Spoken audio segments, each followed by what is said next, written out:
All right, San Diego and Southern California, what's going on? It's hour one of Jon and Jim. We've got a very busy first hour of the show. I don't want to bury the lead. I'll get to it in a second. But Pat McCarthy, radio announcer for the Mets, will join us in about 2 minutes because it's Padres Mets tonight from Citi Field.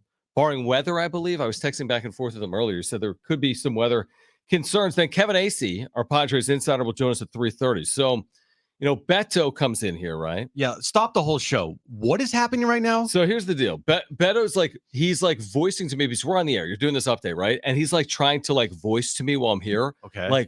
What's going on? So I left the studio for 30 seconds and Darren's there and it's me and it's Beto. And he's like, hey, I have the Red Power Ranger here. And he's like, do you want him? I'm like, absolutely not.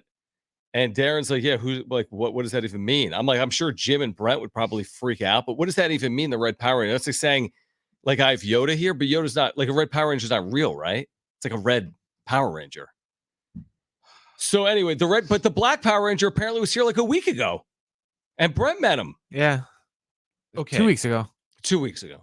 Where were you for the Black? Oh, you were probably getting married. I was Yeah, getting that's married. his wedding week. So you want me to do a full e-break on the show because the Red Power Ranger is in the building? Is this equivalent to Tom Brady or something? Well, here's the thing. I need to know exactly which one it is. Now there's multiple. Well, you are the worst when it comes to movies or genre or TV or actors. I know, Go Power Ranger. But right? There's different versions. So there's 10 different Red Rangers. Did you see him? John? Did you see him? No, I saw Beto. Okay. No, I don't know. There's a Red Power Ranger in the building. I mean, is that Brent, right? After you guys can take photos with him. You are going to have to go and find this out because John is useless. I have no idea. John has no clue. I have no clue. When I just about me and my growing up childhood, Power Rangers was everything to me. It doesn't surprise me. Everything. It doesn't surprise me. Every day after school. How did you have time to watch the Kings? You know what? In the 90s, John, all I did was watch Power Rangers. That's all I did. Yeah, but now it's 2024. So you want to go see the guy that you saw in 1993? Well, if something that you loved and cherished as a child. Yeah, that's fair. And you saw them as an adult, you'd be like, oh, wow, that brings me back to my childhood. And you would be super excited to see it maybe. That's how I feel with the Red Power Ranger potentially being in the freaking building. All right, we'll get back to it. I know there's a lot of excitement because Brent the Red has some Power recon Ranger to do. Is here. I need to know because there's only two Red Rangers that I would freak out about. And one of them apparently is potentially in the building. All right, let's talk about things that people actually care about. Padres Mets coming up in an hour from Citi Field in New York. Pat McCarthy, radio broadcaster for the Mets, kind enough to spend a few minutes with us. I know we're only about an hour out. So, Pat, first of all, appreciate it. Secondly, what's gotten into the Mets here? They've played better baseball over the last week or so. Walk off yesterday, 6-2 in their last 8. What are you seeing here over the last week or so? Well, I appreciate you guys having me on, but I don't know if we can pivot from the Red Power Ranger. Wow. Thank you. I mean, let's be honest. Jason's the best Ranger, but we can go back to that from the beginning and talk about whether we're talking Mighty Morphin and Rocky takes over or not. But I digress. You guys need a show together, Pat. No, Pat's absolutely right. Jason is the GOAT Red Ranger. Now, Tommy did become the Red Ranger for Power Ranger Zeo, but when Rocky took over, that was a little I don't know about this one. Well, listen, if this doesn't work out with the Mets, Pat, you and Jim could do it. You guys could do a podcast on Power Rangers. Yeah. But the Mets have won 6 of 8. John's tried so hard. How have they been able to do it? Yeah, it's really interesting. Number one, they've done it with some pretty decent starting pitching. Luis Severino has really resurrected his career. Talk about a guy that took a show-me deal, and that is exactly what he's done. He has showed that he is, although a different version of Luis Severino, the results are still the same.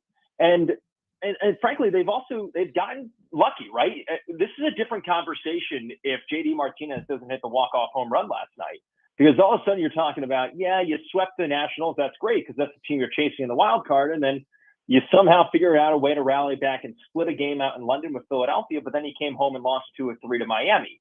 But instead, we're talking about, okay, great. You just swept the Nationals. You split with the Phillies and you took 2 of 3. So because of that, it's amazing how baseball can flip just like that. But the biggest thing right now for the Mets, too, besides guys like Severino and Sean Manaea, who we'll see tonight, is that Francisco Lindor is starting to be the Francisco Lindors of old. So if you look at his average, it's still not great. It's still below 250, but it is going to take him a while to climb back from that 1 for 36 that he started with. at the beginning of the year. And I think that's been huge. I think the fact that Starling Marte is starting to swing the bat well, and the bullpen is starting to get back to what it was in the month of April and the first week in May. And now that they have Edwin Diaz back as well, it was just one game, but he looked really good last night. And, Carlos Mendoza, the Mets manager, has said the reason he put Edwin back in that situation in the ninth inning last night is because if the Mets are going to get to where they want to get to by the end of July, when the trade deadline comes and decisions have to be made, Edwin Diaz needs to be a closer. With the Mets where they're at right now, 30-37, with the jumbled up National League that it is, do they still consider themselves like a team that could go for it here? Or Pete Alonso, whose name's out there in trade rumors, are they going to potentially look to shop here if this doesn't dramatically turn around? I think it's a fluid situation. I think that they know that they have a lot of expiring deals. And when David Stearns built this roster, he built it with a lot of one-year deals. So that way you do have flexibility with some guys if you do decide to make moves, and otherwise you can hang on to them and then they're free agents at the end of the year. Obviously, Pete's the big one, right? He's the face of the franchise right now. The argument can be made that it's Francisco Lindor, of course, but Pete's a homegrown guy. He's on the path that if he sticks around here for a handful of more years, he's going to become the all-time home run leader and the face of the Mets for however long he's in the big league. So Pete's obviously the biggest question mark right now because, number one, what does he bring you back in return? The main argument that you're hearing from folks right now is that there's just not a massive market for right-handed power hitting first baseman. And so that's one thing that you have to weigh. What does Pete Alonso bring back to you in a deal? And the other interesting question is a lot gets made of the compensation pick that comes back if you extend Pete a qualifying offer he doesn't take and then he signs someone else. Because the Mets are in a certain luxury tax, that the best that they could get is a fourth-round pick, a fourth-round compensation pick if they lose Pete Alonso. So you have to weigh the options of, is it worth it to pretty much tell your fan base, hey, we're punting on this season, we're trading Pete Alonso and potentially the face of your franchise and 90% of everybody's favorite player is no longer going to be a New York Met. Now, you can also come back and say, hey, listen, Pete's going to be a free agent at the end of the year. Even if we trade him, there's still the outside chance that we can re-sign him, which, the Yankees did with Aroldis Chapman. The Phillies did it, although a year later, a couple of years ago with Cliff Lee. So it has been done. It's going to be really interesting. And I think the Mets are going to have to make the decision of, is it worth it to contend for a third wild card spot as a 500 team versus potentially selling one more year and building up the farm system another year to contend in 2025. I don't envy the decision by any means because no matter what, people are going to be unhappy. Pat McCarthy is with us right now. He is a radio announcer for the New York Mets. Mets and Padres coming up in about 60 minutes from Citi Field. Matt Waldron facing the Mets here tonight, I believe is still the lone knuckleball pitcher in baseball. His numbers here recently have been very good. He's been highly effective for the Padres. What's the discussion around that from a Mets perspective? I mean, this isn't something you see every day, even 25 years ago. Now it's even more rare than it was probably 25 years ago. Like, how do you hit a knuckleballer when you don't face one? Yeah, it's going to be super interesting. I have Francisco Alvarez, he'll be my guest on the Mets pregame show in a little bit. And I asked him, I said, number one, I mean, he's a young player. So like you said, there aren't a ton of knuckleballers, but I said, number one, have you ever hit a knuckleballer? He said, no. I said, okay, have you ever caught a knuckleballer? He said, no. I mean, there really just aren't that many left in the game. And it's going to be really unique because when you look at Waldron's numbers, that knuckleball, he's throwing it a lot more. I know he's not your traditional knuckleballer that he's going to mix in his other pitches, but if you look at the success that he's had over his last couple of starts, that knuckleball is dancing a little bit more than it was. And not just in terms of its actual movement, but in terms of how much he's using it. I had a conversation with R.A. Dickey last year about why we're not seeing as many knuckleballers in the game. And he said it's a really interesting dilemma for pitchers to go to because by using the knuckleball, basically you're admitting that I wasn't good enough to get it done any other way. So I think that's number one, why we're not seeing it as often. And I think that's a massive advantage for the pitchers that do throw a knuckleball because guys aren't used to seeing it.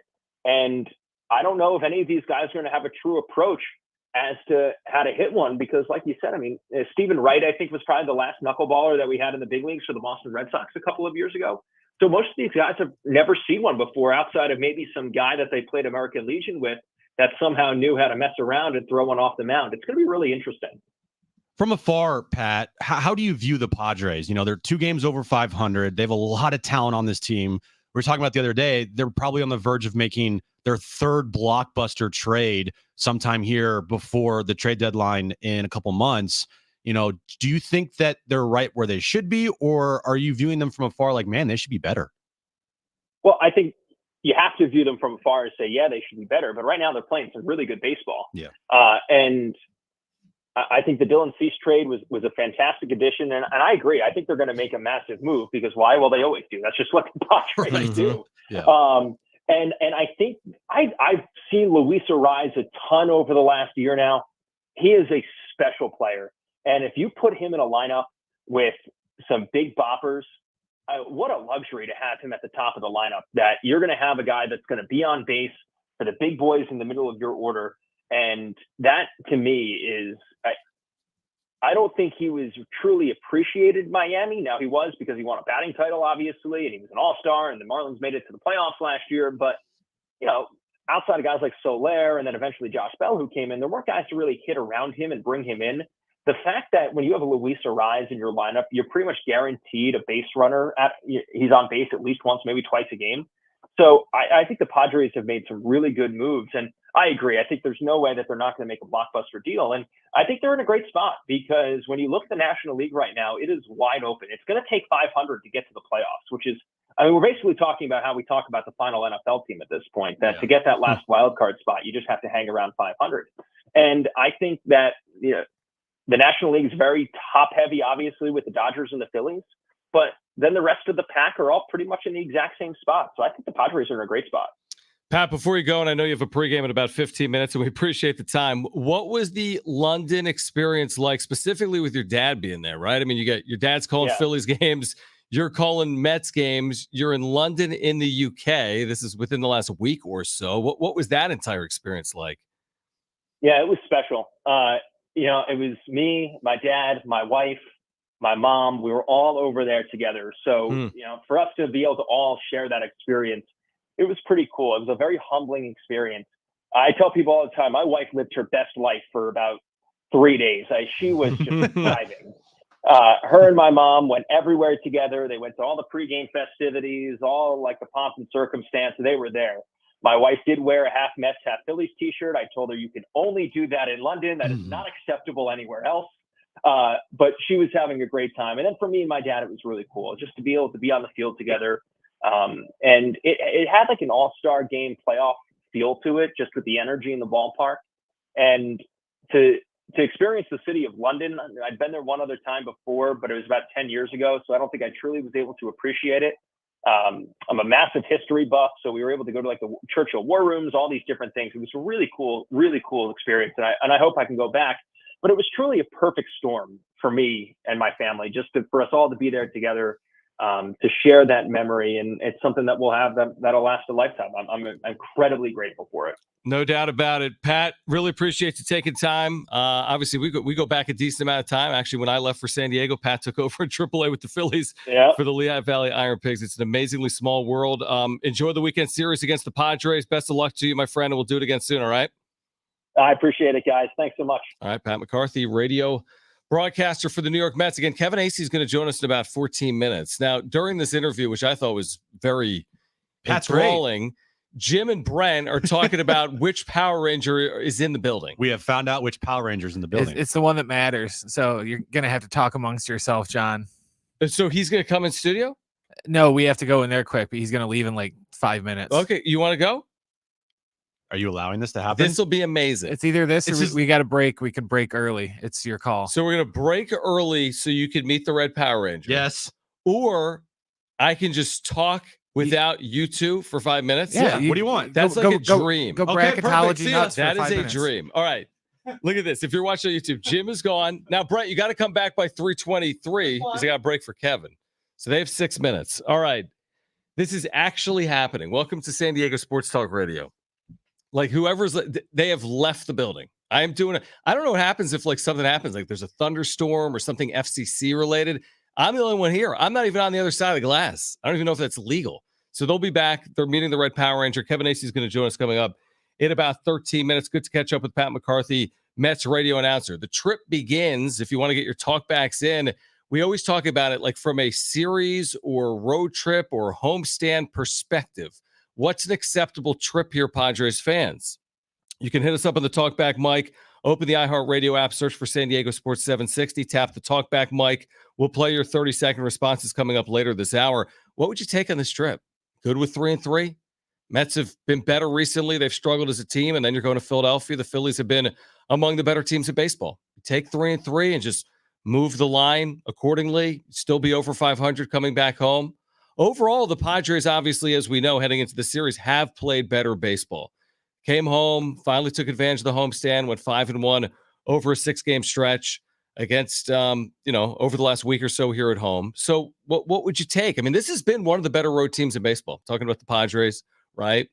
19-14 on the road. It's not all going to come like the Oakland series, like, well, the Padres are better than the A's, therefore they should sweep the series. The Padres are better than the Mets, therefore they should sweep the series. We talked about this yesterday. There was some commentary. There's every commentary on social media, but there was a media member, some commentary saying, against the 12 teams they just played, the Padres should have gone 12-0. It never works like that. Even for teams like the New York Yankees and the Philadelphia Phillies this year or the LA Dodgers, it's not as simple as saying that. So, I think if you can go to New York and win a series, you'd be pleased with that. Now, the Padres didn't play well against the Phillies here in San Diego earlier this season. They were swept by the Phillies. So, would I take 3-3? I may take. You guys are back way too soon. You guys are back way too soon. Did you get pictures? Hell yeah. Way too soon. I thought you were going for the day. I wish. I thought you and Red Power Ranger were doing dinner. Did you get it all out of your system? That was really cool. There was no Ken Palm. There was no, it was more. Here's what I did. I did talkback, Mike. What would you take? What would you take for the trip, Padres fans? 6-game trip, Mets and Phillies. What would you take? You can open the iHeartRadio app, search for San Diego Sports 760, tap the talkback mic. We'll play your responses coming back later this hour. How was it? It was great. I told him when I was younger, when I was a kid, you were everything. Like the Red Power Ranger was everything. And he goes, "Oh, so you're one of those guys?" And I'm like, "Yeah." As opposed to because some people like the other color Rangers, or were you saying the Red Power Ranger was everything, or Power Rangers? When the show started, John, the red one was like the main one, and then the Green Ranger came, and then he became like the Ranger pretty much for the rest of the show. So like if we're going power rankings here, Jason David Frank to me is number one. Unfortunately, he passed away. I think either last year, a couple years ago. And then like the originals, he's in there right now. Like the Red Ranger. He was the original leader. The original leader of the Red Rangers. Like I had all of the freaking toys, dude. You had or have? I have all of the toys. I was the Red Ranger when I was a kid growing up for like Halloween and stuff. Like, dude, that's crazy. So what's he doing here? I don't know. Oh, you didn't ask that? Ask, no. You didn't ask why he's in the building. They're doing some like promotion, and there was a like Red Ranger thing in the in, like a painting in there of some sort. But what was the last year that you dressed up as the Red Ranger for Halloween? Were you 16? 2018. So you were like Wedding 29. All right. So you got it out of your system. You feel good about it? Feel great about it. I feel way better than I thought you were going to make us have a segment or an interview with the Red Power Ranger on San Diego Sports 760. They were doing some like Instagram live thing over there, and we like just barged in. It's like, the Black Power Ranger, he was big into Instagram too. Like, can we? Because I was on his IG live when I walked in there. Like, can we take a picture? You want to see his pictures? Yeah, let me see. Well, I mean, it's not really good for the audience, but did you guys take it together or just no? You and we did separate. There we go.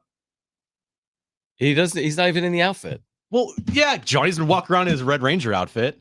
That's what I don't understand it. All right, Kevin Acee's our Padres John's insider. the type of guy that he'd meet Lou Ferrigno and be like, "You're not even green." Kevin's going to join us on the other side from Citi Field. We'll get an update from the Padres' perspective. Matt Waldron tonight, game one of a 3-game series. Also today, your chance to win a 4-pack of tickets to the San Diego County Fair going on now through July 7th at the Del Mar Fairgrounds. Let's look back, have some fun together, and go retro. For tickets and info, go to sdfair.com. We'll head back to Citi Field. We were just there with Pat McCarthy. We'll go back. Kevin Acee will join us on the other side as the Padres get ready for the Mets today at 4:10. Stay with us on Jon Jim. Power Rangers.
All right, Kevin Acee from Queens, Citi Field. Padres Mets getting underway in about 40 minutes. He'll join us next.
All right, this update is brought to you by AutoZone. Padres Mets start a 3-game series tonight at Citi Field in New York. Matt Waldron on the mound for the Padres against Shamanaya for the Mets. Jurickson Profar is back in the lineup tonight for the Padres. That is good news there. And tonight, game 4 of the NBA Finals, Celtics-Mavericks. Celtics looking to close out the Mavs and complete the sweep to win their 18th championship in franchise history tonight in Dallas. Get in the zone, AutoZone. Father's Day is coming up.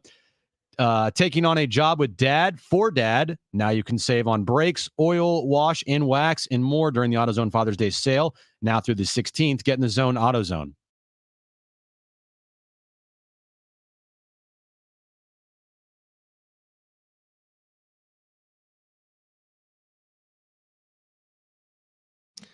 All right, back to Citi Field in Queens. You just caught up with Pat McCarthy, radio announcer for the New York Mets. Kevin Acee is our Padres insider. They're 40 minutes out. Game 1 of a 3-game series in New York to kick off a 6-game road trip. Kevin, as always, we appreciate it. We saw Jurickson Profar, obviously, back in the lineup. I guess 2-part question. What exactly has he been dealing with, and for how long has he been dealing with it? And it makes his start to the season, I guess, even that much more impressive considering the knee injury. First, I'm looking at the tarp. We are probably more than 40 minutes out. So just wanted you to know. Okay. In case you have other plans, guys. I mean, I don't know if you go down to the borough on Fridays when the team's not there, but, go ahead and get comfortable. So what do they say? Well, let's start there then. I mean, are we talking short, long? Supposedly, and it's something that's been kind of talked about all afternoon, that it was going to happen. And if you look at the radar, we're looking maybe an hour or more, probably. So yeah, but getting it in tonight, so not a double header is the thought. Okay, that's good news. Kevin, Profar. Yeah, You want to talk Profar? Yeah, Profar. Okay. Patella tendonitis has not and may never be ruptured. It's kind of like Manny's knee, right? Like it's an overuse injury. He's played on it. He had it last year. He said it was worse having to play in the altitude. He's got to maybe taking a few more measures now that he had kind of a bad flare up. And said the last month was particularly bad, and then obviously when Tuesday night had to come out, didn't play Wednesday, but looked today like he was doing everything. Obviously he's in the game. you know what? It's rehab, treatment, and cross your fingers that he makes it through the season. Kevin, the Padres, it seems like after every losing streak this year, they have responded with a nice winning streak or they played good baseball here. Yep. Is there now this other hump? Because they got over the sweep hump already, but of now, okay, we have to be more consistent and we can't fall back into the trap of, playing baseball really, really well. And then now, having like a 4 or 5 game losing streak. How important is this series for them in this road trip to take what they did at home and keep that going on the road? Yes, it is. And I think that what I would get out of them is that at some point, right? Like they're not saying, yes, this is the trip. But look, you and I can say it, and I can gather it from what I've got from them is that now is the time they believe that no more Angels, no more not getting the big hits, because I know they ended up getting routed by the Marlins, but they had chances in that game. No more, and I'm talking about the game where they could have swept the Marlins. No more of that. Look, obviously, this is something they talked about because several guys said something to the effect of, baseball is going to baseball, right? Like, so you're going to lose some games that maybe you shouldn't or whatever, but not like they have been doing.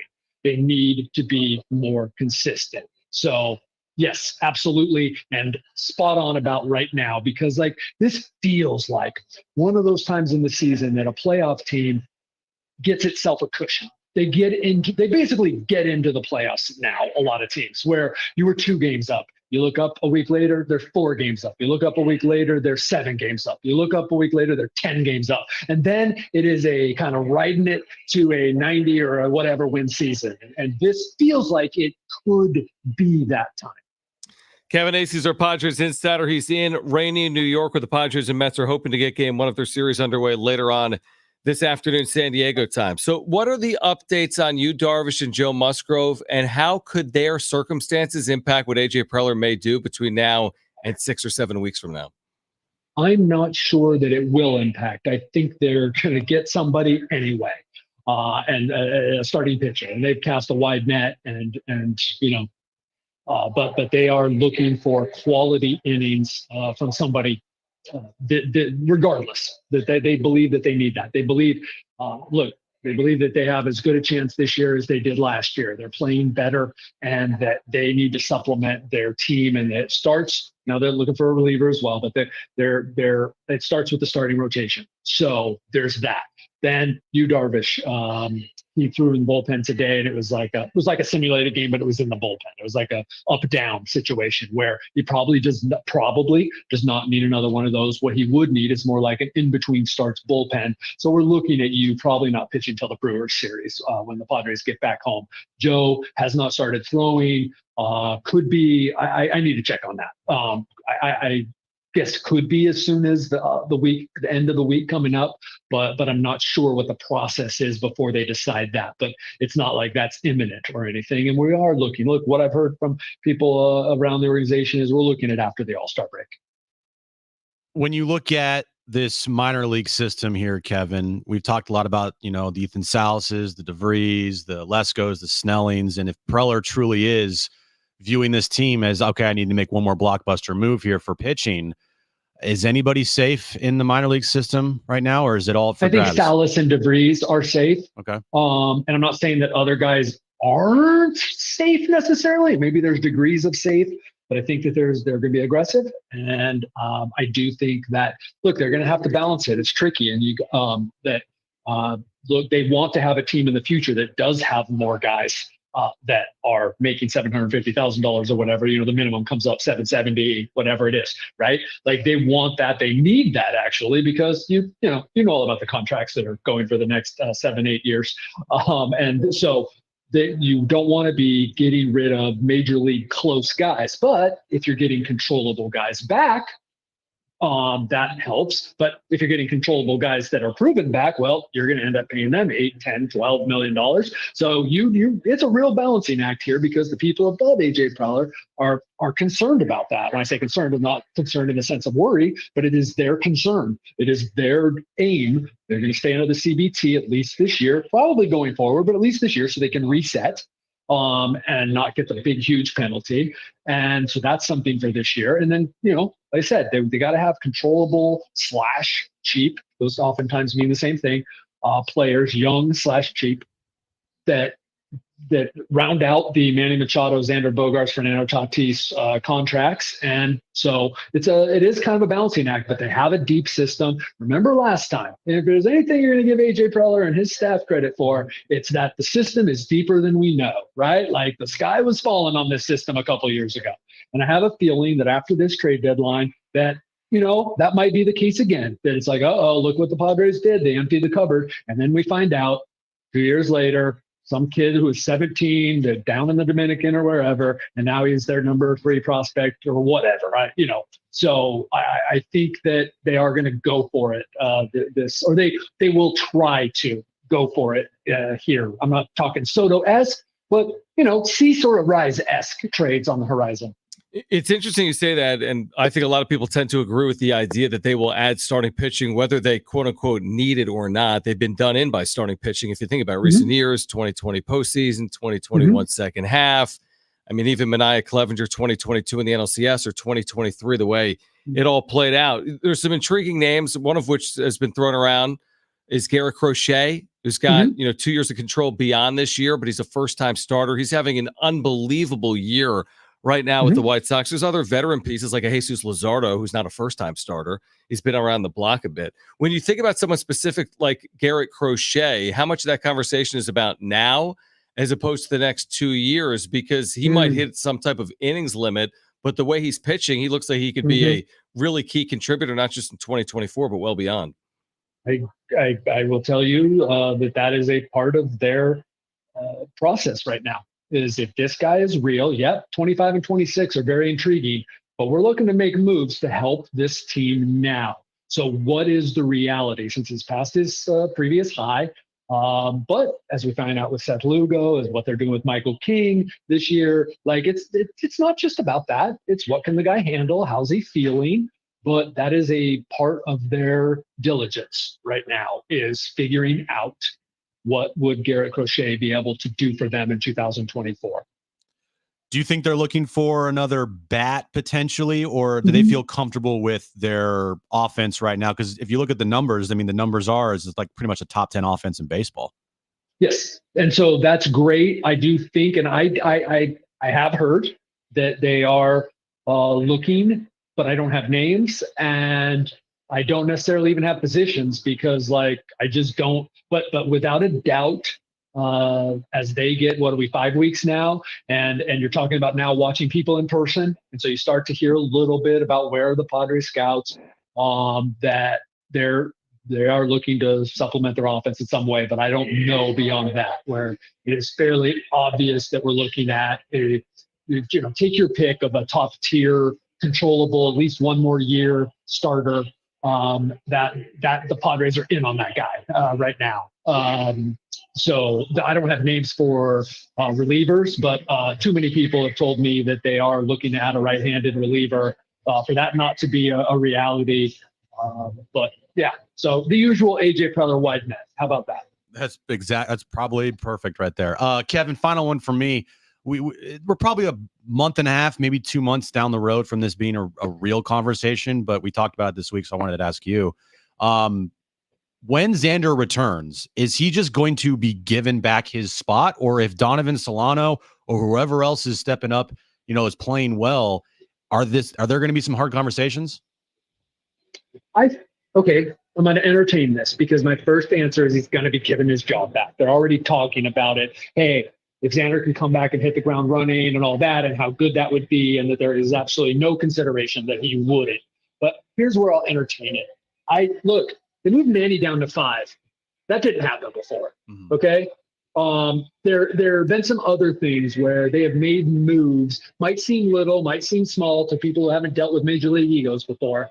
But I'll entertain that if Donovan Solano, who by the way is 36, is still hitting your more than occasional home run and batting 350. Yeah, I would think that there would be some conversations. Now, that said, look, I watched Manny Machado today, looked real good at third base, and I think that that's close.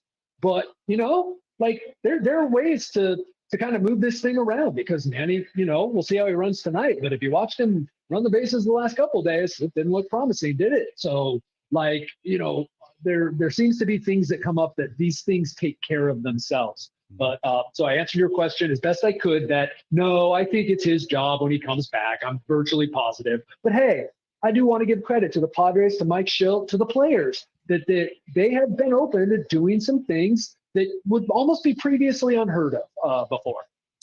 What is Kevin Acee doing an off day in New York yesterday? Slept, wrote a Fernando Tatis Jr. story, and the Union Tribune got a new computer system, and so I learned how to do that. So yeah, wow, it was man, fun. you're like That's a Preller, fun man. day. Yeah, no, like you didn't Yeah, do you guys anything. didn't think it was going to be that cool, huh? Yeah, you no, I'm didn't think it thinking was New going to be York. that much fun. I also will tell you this: that after my overnight flight, I didn't mean to, but I went into the lounge at the airport to get some breakfast. And then go to my hotel. And instead, I sat down in a chair in one of the back rooms and fell asleep for 3 hours. And it might be the most fun I've had in New York in several trips. Wow. Well, don't have too much fun because that's you're pushing it if you slept for 4 hours. That's there, it. Well, Kevin. tell me you're a beat writer without telling me you're a beat writer. Exactly, you're sleeping in airports during a 162 game baseball in season. New York, yeah. Kevin, we appreciate it. We'll do it again when the team's back home next week. Thank you. Right on. Take care.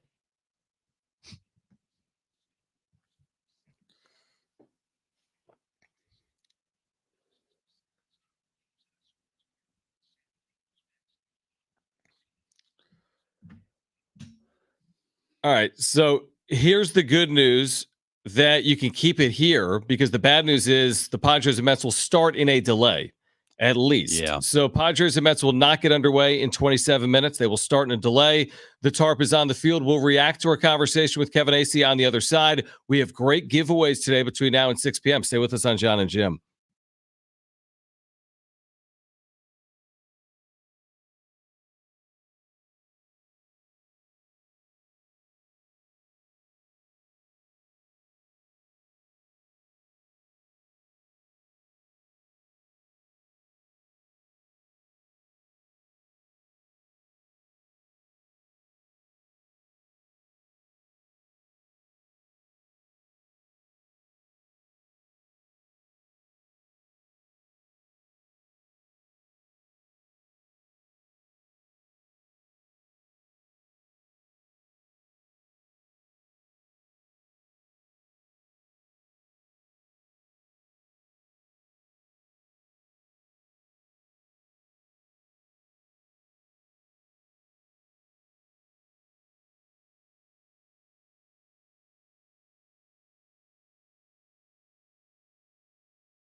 All right, reacting to our conversation with Kevin Acee at Citi Field as the Padres get ready for the Mets. Plus, still ahead, your chance to win tickets to the San Diego County Fair.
Jim, you realize I worked in minor league baseball. I don't even know if I've mentioned it. I've officiated your wedding. This is something you would have probably wanted to know. Like, I think Maybe you you would have mentioned, chosen Brent because he didn't work yeah, in minor league baseball. you mentioned it a couple times, but Okay. like a long time ago.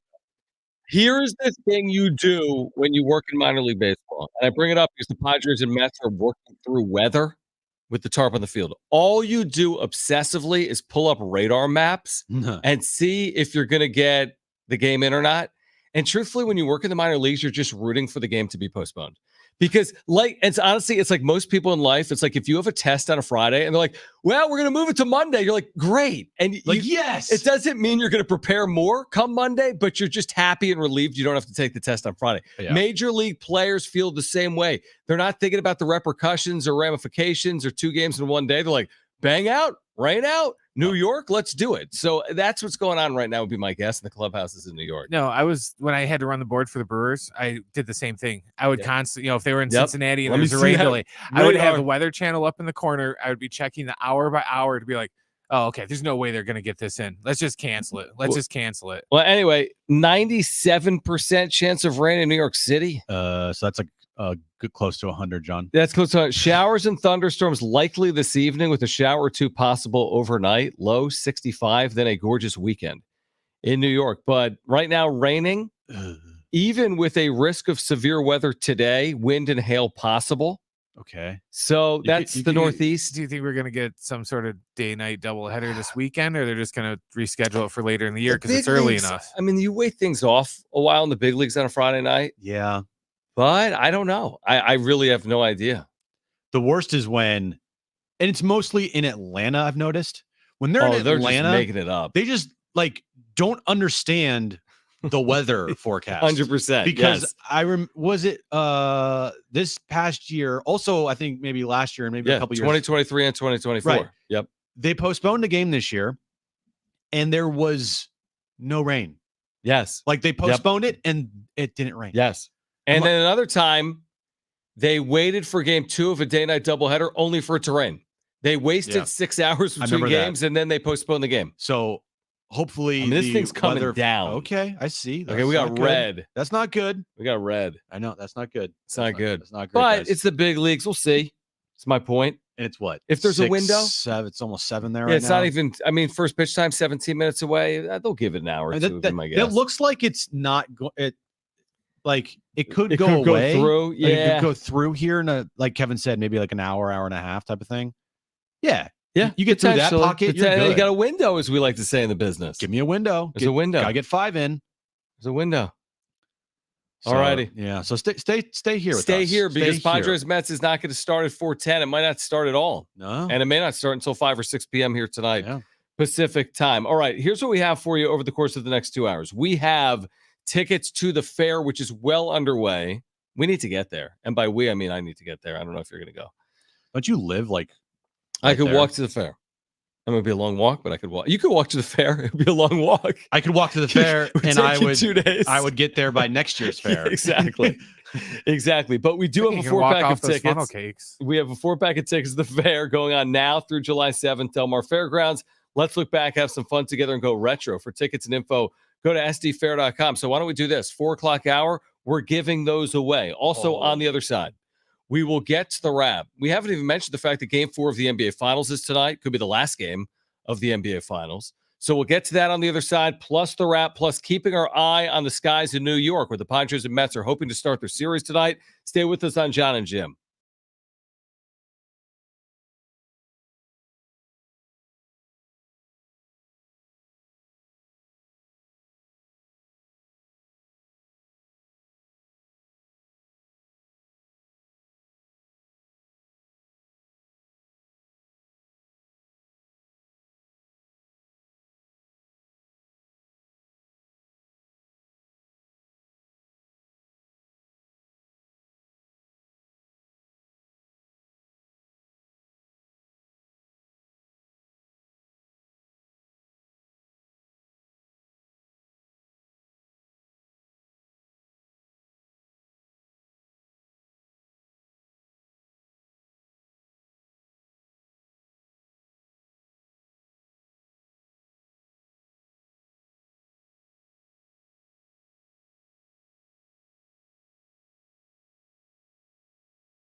All right, this update is sponsored by AutoZone. Padres Mets, they were supposed to get underway in a little bit in New York, about a half hour from now, but this game is now in a rain delay. No word on when the game will or if it will be played tonight, so stay tuned there. Matt Waldron will be on the mound if the Padres get the game in tonight against Sean Manaea for the Mets. And the NBA Finals Game 4 tonight in Dallas.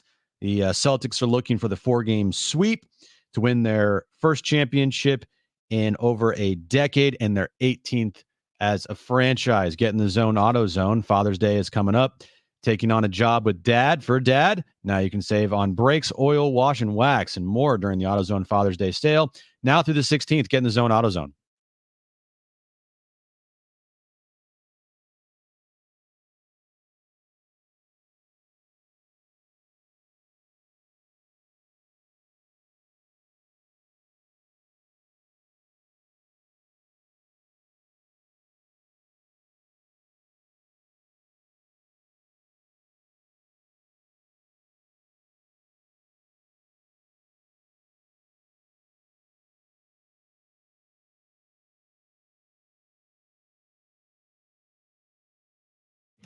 All right, San Diego and Southern California, what's going on? This is hour 2 of Jon and Jim, and this hour, your chance to win a 4-pack of tickets to the San Diego County Fair going on now through the 7th of July. Del Mar tickets at sdfair.com. We'll give those away this hour. Now, Jim does a very good job with his updates, which means he certainly had the U.S. Open scoreboard in there, didn't he?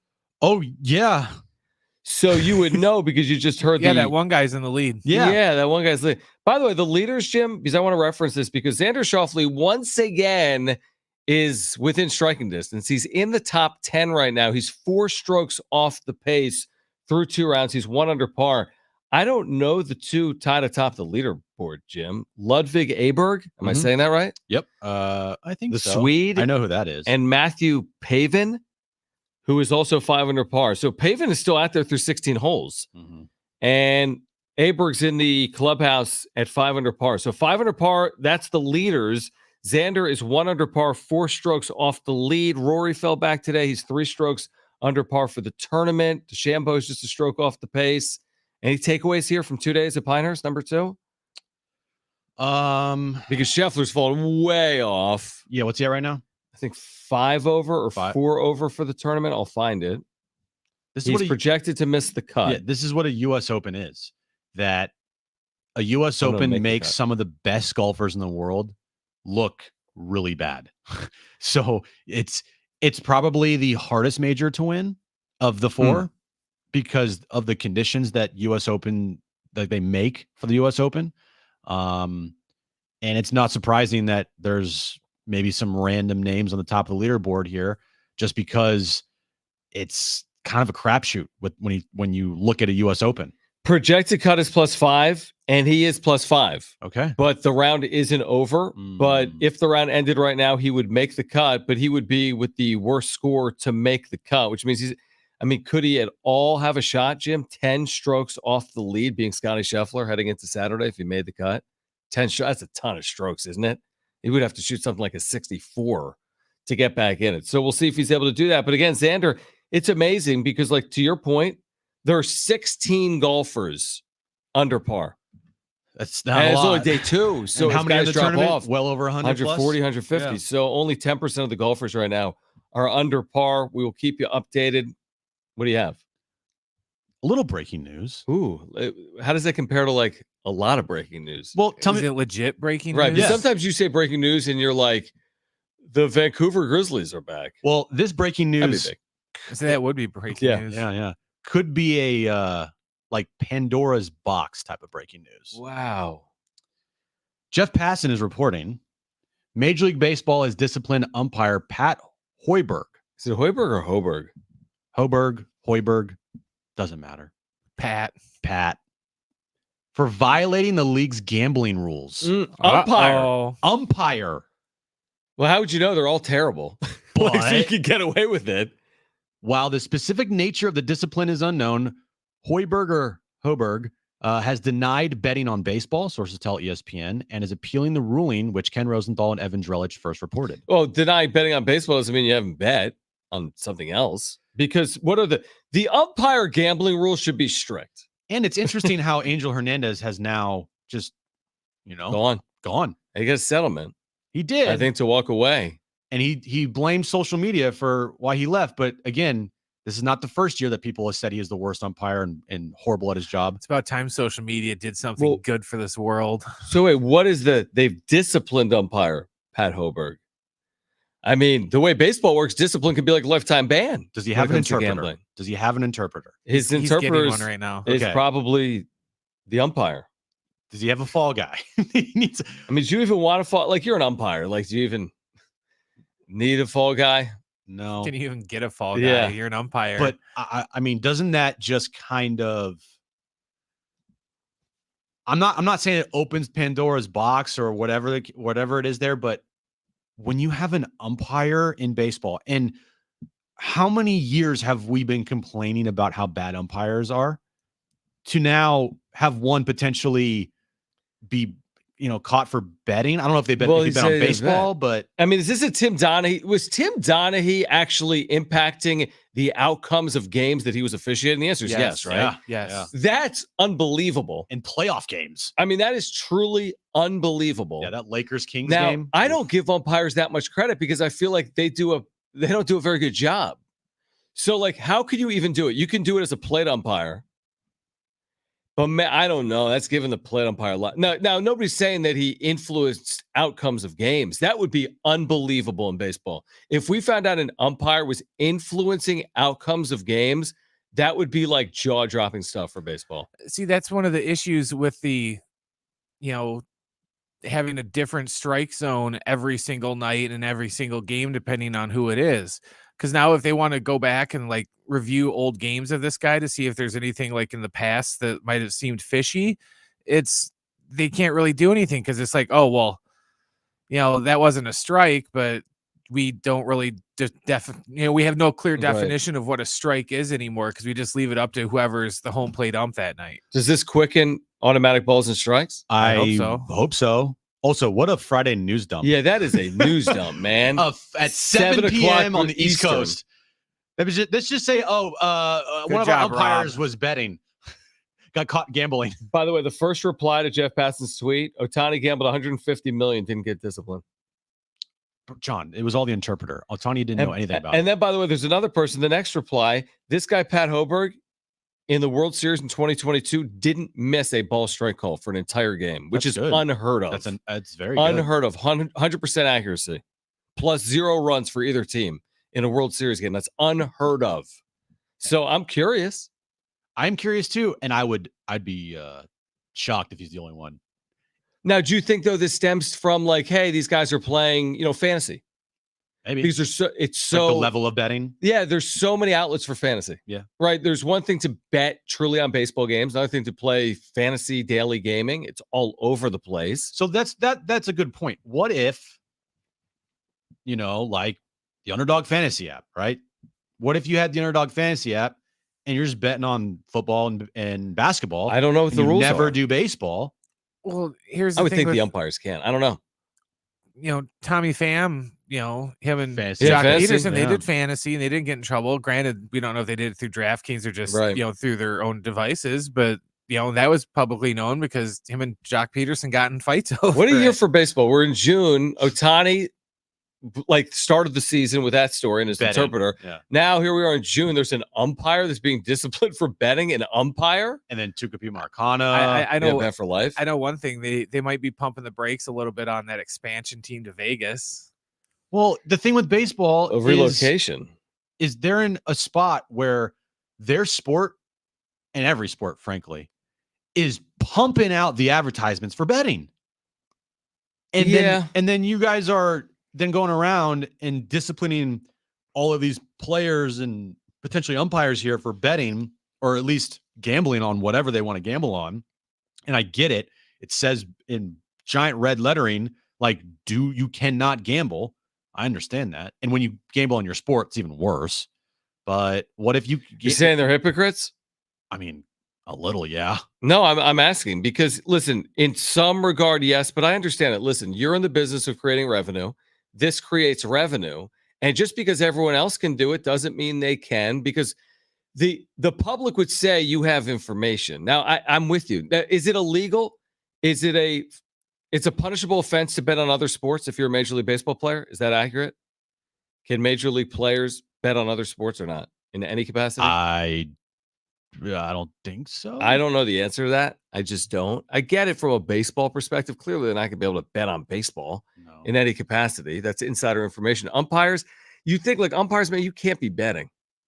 No. Like you're independent arbiters. Like you got to. It's like if you're if you're on like CBS News and you're like the main news anchor on the national news, you're not even supposed to like vote because then you're seen as like biased. According to the Wall Street Journal, players are allowed to bet legally on sports other than baseball, but a player betting on a baseball game involving teams other than his own will result in 1 year suspension and then lifetime if it's your own team. Yep. So that's good info. It's in the society that we live in today, it's clickbaity headlines, right? This headline, regardless of what it turns out to be, like this could be something where he's doing, like you said, a fantasy baseball or fantasy football league, and baseball determined that as like wrongdoing or whatever the case may be, right? $20 on like the Niners to win the Super Bowl or something stupid along those lines. Well, now in this society, perception is reality 95% of the time, regardless if you like it or not. And the perception now, with this being out there, is that anytime an umpire misses a call, you're betting on the game. You're betting on the game. Like that might be a bridge too far off the Hoburg news dump story. Oh, you think? Yeah. You don't think that people out there, you don't think that there's that one person out there's there? That one person, but I'm saying I don't know if this becomes like the big everyone's talking about umpire story. I'm just saying that from now for the foreseeable future, okay, you have an umpire that is being disciplined for gambling. That's what people are going to read. Yeah. That's it. Gambling. Right. And they're not going to look into any facts. They're not going to look in. We talk about integrity today, journalistic integrity. Do you think the random person that goes to a baseball game has this like journalistic integrity? But what are they going to do? Boo the umpire more? Not boo the umpire more, but as far as when an umpire misses a call, social media or whatever, like gambling on baseball, dude's betting, and it's going to be a little bit of a black eye for baseball here for their umpires. A little more. This is from The Athletic. They can't even play fantasy baseball or daily fantasy baseball where prize money or something of value can be won. So they can't pretty much do anything with baseball or arrange for somebody to play on their behalf.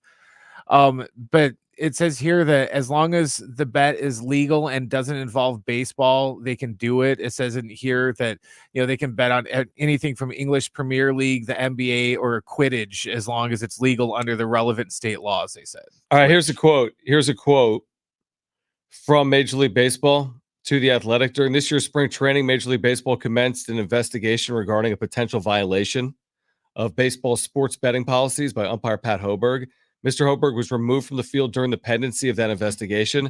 While baseball's investigation did not find any evidence that games worked by Mr. Hoburg were compromised or manipulated in any way, baseball determined that discipline was warranted. Mr. Hoburg has chosen to appeal that determination. Therefore, we cannot comment further. By the way, he hasn't worked one game this year. So this began in spring training. He hasn't worked one game since 2023. Now it's being reported? Yeah. Wow. So maybe it took that long to do the investigation. Maybe people realized he wasn't working. I mean, that you can't hide that. I'm sure a manager was like, "Yo, where's Hoburg?" But that's what's happening. Don't you think it's? I'm probably going into stupid conspiracy mode. Don't you think it's a little weird how Hernandez? Why am I blanking on his name? Why are you? What the umpire? Yeah, the worst umpire, Angel. Duh, idiot. No, he's going at the same time as the Hoburg investigation. I don't think it's anything to do with that, but it's weird how that just happened randomly. Just all of a sudden he felt like he was getting that is weird taken over by social media criticism, but yet he's been criticized in social media 10 for years. Over a decade. Yeah, I don't know if they're tied together. It could just be random. I think it's random, but it's just interesting how it's like, why now for Angel Hernandez? It's raining in New York. That is not a conspiracy or anything that needs an investigation. It's a fact. It is raining in New York. Now, the tarp is on the field. The rain apparently is heavy rain. Okay. It's like thunderstorms. Thunderstorms, heavy rain in New York. We'll see if they get this game underway or not. We still have time here. Let's get to this.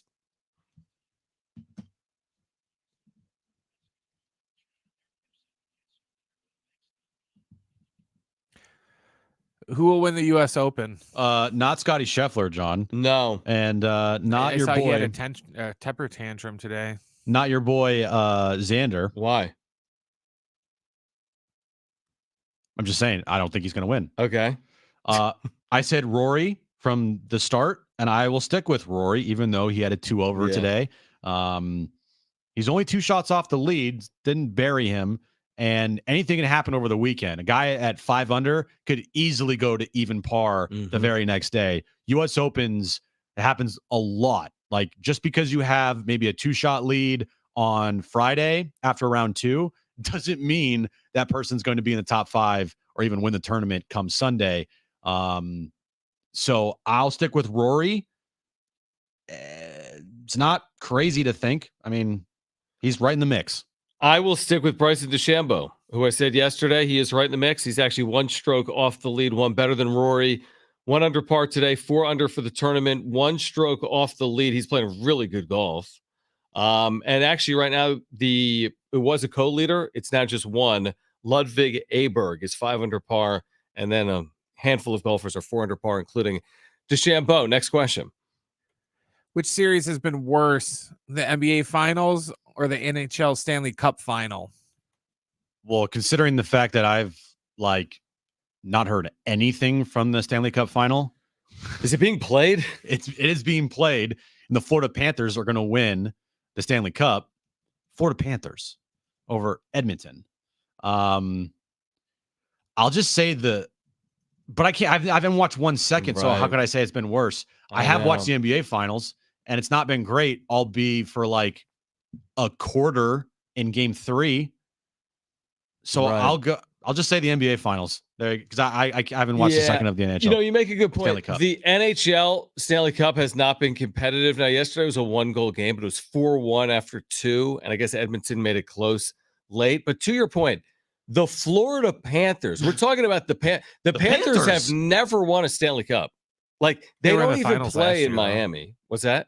They were in the finals last year. But they've never won a Stanley Cup. They're like an hour. They're like, I don't even know. Tampa? No, not Tampa, but like somewhere random. Sunrise, Fort Lauderdale area. They're just in some random arena. They've been in the league for 30-something years, and here they are on the verge of winning the Stanley Cup. I can't imagine the ratings for that are great.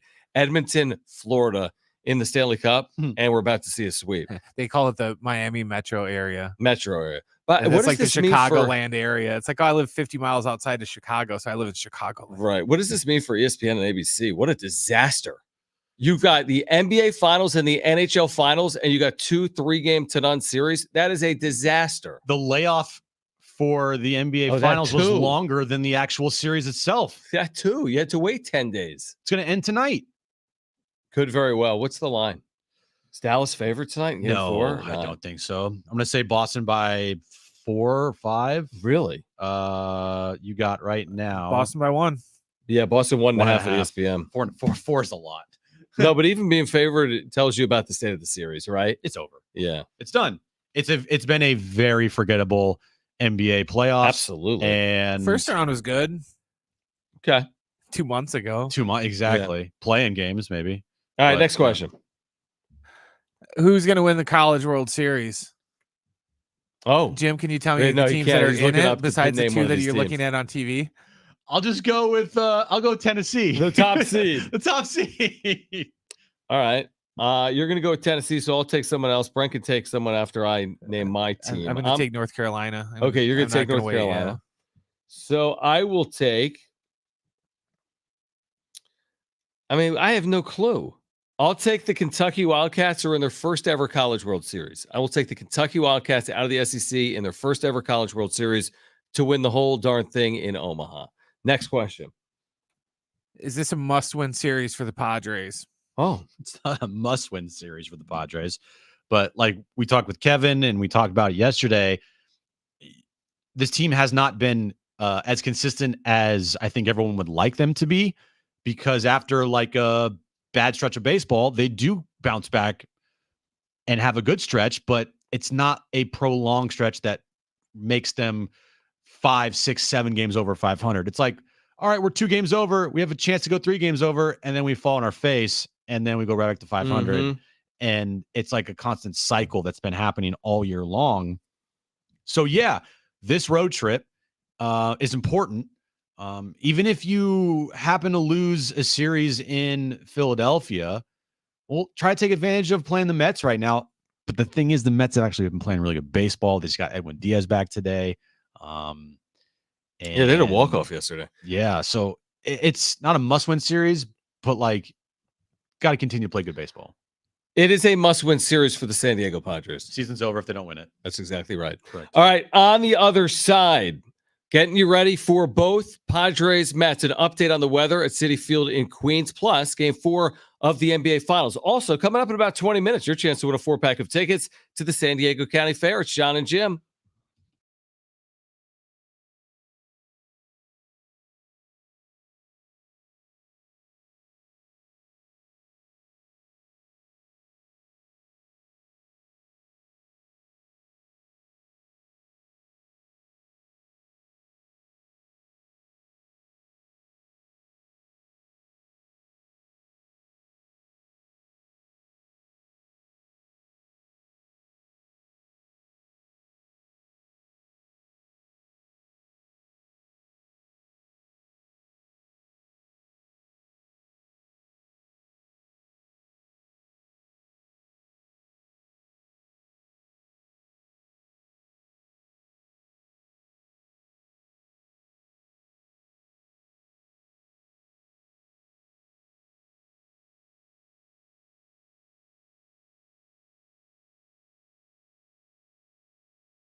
All right, an update from Citi Field where the Mets and Padres are in a rain delay plus, getting you ready for Game 4 of the NBA Finals next.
All right, this update's brought to you by AutoZone. Padres Mets, they're in a rain delay in New York. No timetable on if or when this game will be played tonight. If they do get this game underway tonight, Matt Waldron will be on the mound for the Padres against Sean Manaea for the Mets. Moving over to the NBA Finals tonight, Game 4, probably the last game of the NBA Finals. The Celtics hold a 3-0 series lead over the Mavericks. Celtics are looking to win their first championship in over a decade and their 18th overall in franchise history. And moving over to the U.S. Open, second round, finishing up here in New York.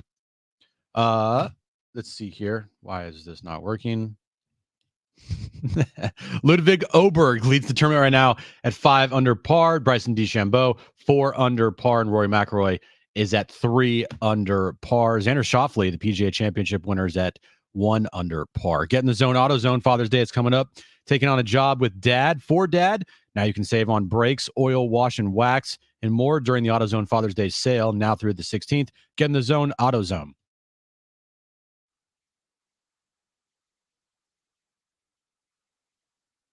All right, in 15 minutes, you're 204 to the County Fair going on now until 7th. That's the Delta Fairgrounds. Info. Jon Jim just told you, maybe in a rain delay. We'll see if they get it underway or not. Game 1 of that 3-game series. By the way, ESPN.com, of course, there's like a headline article on Mavs Celtics. They have Game 4 tonight on ABC. And the article premise is it's so easy to take this angle right now. This is the article. Luka Doncic has yet to truly grasp what defined Michael Jordan and LeBron James. I mean, come on. Who wrote that? Ramona Shelburne. But come on. Did she make that headline? I don't think she did. Probably not, but I just read a good portion of the article at the break. And okay, they're down 3-0. We know what happened in Game 3. And why are we comparing Luka Doncic, who's a very good player, if not a great player, to Michael Jordan and LeBron James right now? Because that's what they do now. You remember last round, it was, Ant-Man, oh, he's just like Michael Jordan. And then he played bad, and they're like, oh, he's not playing like Michael Jordan. It's like, well, because he's not. Now, I'll try to take the other side here, and I'll try to defend it. I'll try. Maybe when the name Michael Jordan and LeBron James are used in that headline, they're not talking about the LeBron James and Michael Jordan that have won nine straight, not 9 straight, but 9 NBA titles combined. It's the LeBron that got swept by the Spurs when he made his first NBA Finals. It's the Michael Jordan who couldn't get over the hump and couldn't get past the Pistons in the late 80s and early 80s.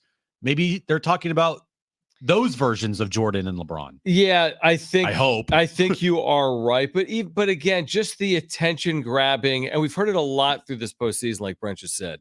We've heard a lot of these comps based on Anthony Edwards. There should be no comp to all-time greats in any one postseason. I mean, if Jason Tatum wins right now, he doesn't want Michael Jordan comps. Or nor Kobe does comps. It's so stupid. And Luka being down 3-0. Yes, you're right. Kyrie Irving has a landmark watershed moment in his career. He doesn't need it like Luka needs it. But isn't this kind of like piling on at this point? They're down 3-0. We talked a lot about it over the last 48 hours. Yeah, okay, I get it. We're not making Michael Jordan comps. You're down 3-0 and crying about officiating. Also, like, the Mavericks as a team are just not as good as the Celtics, which is exactly what I was saying yesterday. Right. I think even if you had Luka playing some of his best basketball, they might win a game or two, but I don't think they're still even winning the series. Right. And it would have taken a Herculean effort from both Kyrie and Luka for this to be competitive. And Kyrie has really struggled in this series. Now, he played better in game 3, but those first 2 games, he was 0 for 8 from beyond the arc. I think 13 of 37 from the floor. Well, remember that after the first 2 games, the national media just piled on Kyrie, and now it's like, now they just shifted over with Luka kind of being a baby and crying about the refs in game 3. Now they're just like, okay, now we're just going to pile on Luka, and now it's all Luka's fault. They always do that with every star. Yes. Anytime a team loses, it's the star player that gets blamed for everything. Now, Luka has not done a great job in this series of like portraying himself. I mean, if Luka in this series averaged like 40 points a game, like 49-8, but he was their team was still down 3-0, right? Would people be saying it's Luka's fault? Probably not. But to your point, he's scoring, right? He's at 30 points per game. But it's not the same. It's kind of the impact that he's having isn't like the impact that you would think if a guy would have if he averages over 30 points a game. Yeah, true, impact-wise. Because on defense, he's getting exposed. He's not a guy that's putting up triple-double after triple-double, right? I think the Mavericks as a team only had 15 total assists in game 3. So, and he could have 15 assists in one game by himself. I think it's one of those things where Boston's just like, we'll let you score all you want. We're just not going to let anybody else on your team score because you're not going to outscore us by yourself. 30 points in the opener, 32 in game 2, 27 in game 3. So we'll see. Game 4 is tonight. We have an update, by the way, from Citi Field. This game will begin. Yes. What time? At 5:15. I like it. Keep it here for the next 45 minutes. Padres and Mets. Scheduled start time of 5:15. We'll see if it's a few minutes later than that or not. The tarp is now off the field in New York. So I think maybe Kevin said it might rain for an hour, and it probably rained for somewhere about an hour because he was with us at 3:30. So Kevin was on top of it. Tarp is coming off the field. We will see Sean Manaea, and we will see Matt Waldron. That's the expected starters tonight. Waldron, who's been so good. I just looked it up. I think his last 6 or 7 starts, opponents are hitting 189 off him. Like, he has really turned his season around. And then Sean Manaea has been awful his last couple of times out. So we'll see if the Padres can keep some momentum going. If they win tonight, it's 6 out of 7. And it's another test because it's another lefty. I know it's Sean Manaea, and you think to yourself, Sean Manaea, right? Give me a break. But how many times this year has this team faced a really bad lefty and got shut down? A number of times. I mean, yes, it was great that the Padres found ways to sweep the A's and have the 2 walk-offs because it's bottom line business. They got the win. That's what matters the most. Not how it's like they could win 14-13. They still got the win. Mm-hmm. But they also struggled in those games for when that starting lefty was in. I think Tuesday not so much, but Wednesday they did. Wednesday it was not like they against Oakland. Yeah. Oh, they struggled both games mightily. Well, wasn't Tuesday they scored? Tuesday they scored 3 runs, but that was after the pitcher didn't cover. Oh yeah. I mean, they really did struggle. Runs, yeah, they have. I mean, they've really struggled against left-handed pitching. Now, Manaya's last 2 starts. Listen, he had been very good. Manaya's last 2 starts. Listen to this: against Arizona, 5 2/3 innings, 6 runs, and then against the Phillies, 3 2/3 innings, 6 runs. So those are his last 2 outings. Now he's still got a 4.3. His ERA's gone up over a run. His last 2 starts, you got to capitalize. It's Sean Manaea. We know better than anybody that if a left-handed pitcher has like a 6 ERA, it doesn't really matter. That's true. Can we just for one night only just wear Phillies hats when we're batting or helmets? That'd look a little weird. Yeah, I know, but Manaea. Yeah, I kind of like Take that. a second. There you go. I like that. Yeah. Well, just playing the road, which is what they're doing tonight. I do feel like that against Sean Manaea, they're going to do well tonight. I don't think he's this like savvy lefty that gives this team problems that they've faced a lot this year when they face lefties. I think he's more of a guy that I would expect them to do very well against. Yeah, I agree. You look at this lineup, and again, what they've done here recently is even with left-handed pitching, they say we're still going to batter lefties, which is what they should be doing. Luis Arraez is in the lineup. Remember, he sat a couple of times. Jake Cronenworth in the lineup. He has sat previously against lefties. Jackson Merrill at times this year has sat against lefties. They say, I mean, essentially, screw that, right? I mean, these are the guys that have gotten us to this point. This is not time to get tactical against left-handed pitching. They need to hit left-handed pitching, but this isn't like, I got a better shot by playing Tyler Wade and whomever. No.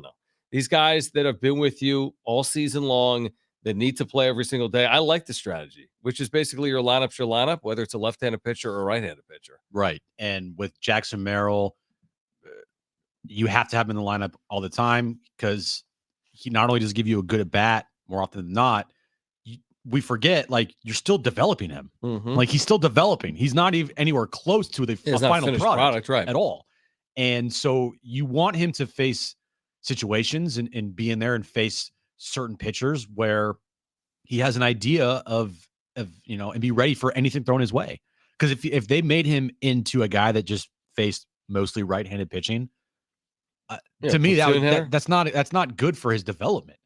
And so keeping him in there versus left-handed pitching, regardless, I think is the right move. And obviously it's what they're doing. And I think it's great. And he is proving that he can be out there against anybody, really.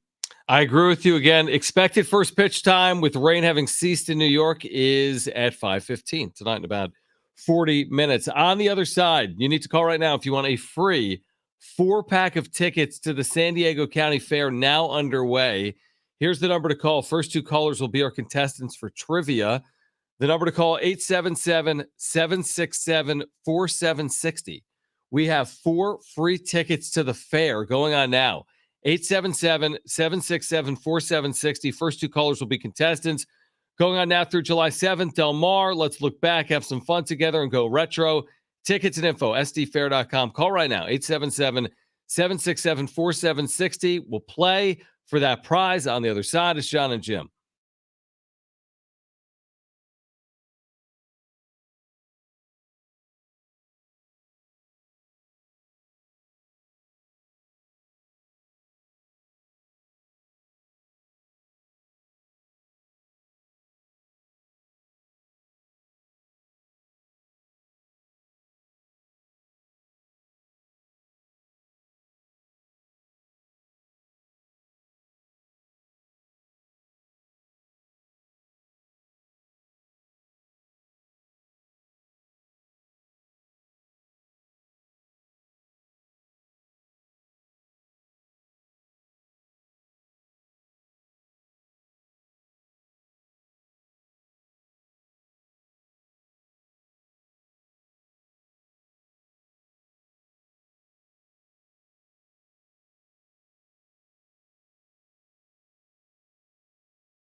All right, on the other side, Trainwreck Radio Plus will get you ready for Padres and Mets in a delay, but supposed to start in about 30 minutes.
The highest WAR combo in baseball history in a season is the two players combining to have the highest wins above replacement.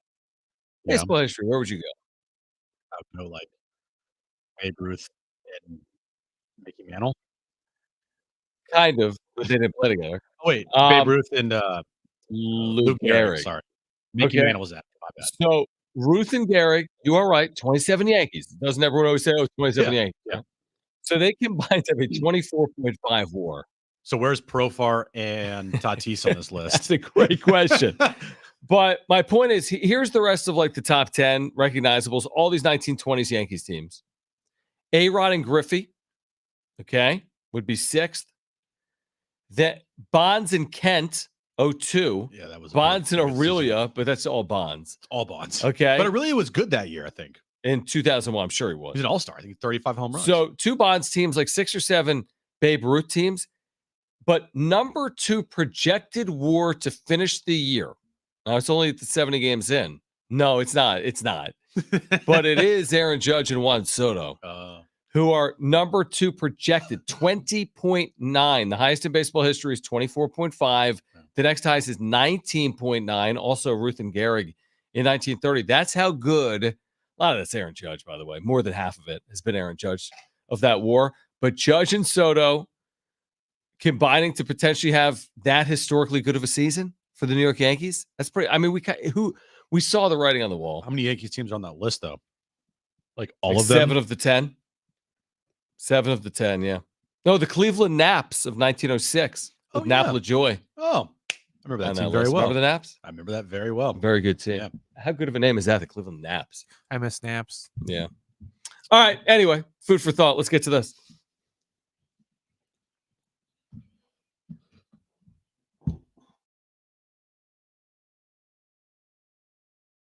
All right, 3 questions, 2 contestants, 1 lifeline. Today's 2 contestants, we have Jeff and Christian. Jeff, you called in first, so you have your choice of John or Jim. Who do you want to go with? I'll go with John. Okay, Jeff and John. That means Christian, you get me, okay? Sounds good. All right. Brent, what is the question of the day? All right, as we talked about earlier, and pretty much we've declared them DOA, the Mavs are about to lose their second NBA Finals in the team's history. Did you know that there are currently 8 teams that have lost at least 4 NBA Finals? Today's question, name any of those 8 teams that have lost at least 4 NBA Finals. So we're looking for NBA Finals losers today, not winners. Yeah. Basically like the Buffalo Bills of the NBA. Right. Pretty much, Yeah. yes. All right, Christian, you're up first. What's your first guess? And you do have a lifeline if you choose to use it. I'm going to go with the Heat. Miami Heat. All right. I would not have thought of that. Not my first guess, Nope. but there we go. Jeff, you're up next. What's your first guess? Do you have a lifeline? You have a lifeline if you want to use it. Celtics. The Celtics. I like it. Played in a They've million been in finals. a lot. Yep. Back to you, Christian. What's your second guess? You do have a lifeline if you want to use it. The Lakers. The Lakers. That's good guess They've there. also been in a lot. Number 1. Jeff, you're up next. What's your second guess? You do have a lifeline if you want to use it. The Knicks, I think. The Knicks. They I lost think. 4. Yes. There we go. Back to you, Christian. Final guess. You do have a lifeline if you want to use it. What do you got? The Cavaliers lost a lot with LeBron. Cavaliers. The Cavaliers. Yeah, they lost like 3 there in the 5-year span. Looks like they lost 4 overall. Yeah. And back to you, Jeff. Final guess for you to send us to overtime. You do have a lifeline. What do you got? The 76ers. I would have said that. 76ers. Yes. Boom. That was really quick, easy, just smooth. Good job, guys. That was really good. So we got 6 of the 8. Yeah. Any guesses from Jon and Jim? You guys can think about it, and I'll do overtime. Yeah. The way overtime works, guys, is I'm going to ask you a question. At the end of the question, you're going to yell out the name of your partner today, either Jon or Jim. Whoever yells out the name of your partner first is going to win the game by getting the question right, or you're going to lose the game by getting the question wrong. You guys got it? Got it. Okay. Today's overtime question. What city are the Padres in right now? Jim. Oh. I couldn't tell. I almost said the wrong name. Let's another re-ask question? another question, Brent, because to me was like a tie. That's fine. All right. Second question. What 2 teams are playing in the College World Series right now?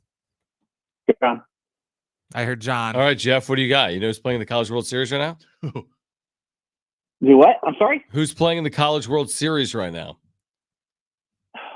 College World Series. Aren't you my lifeline for that one?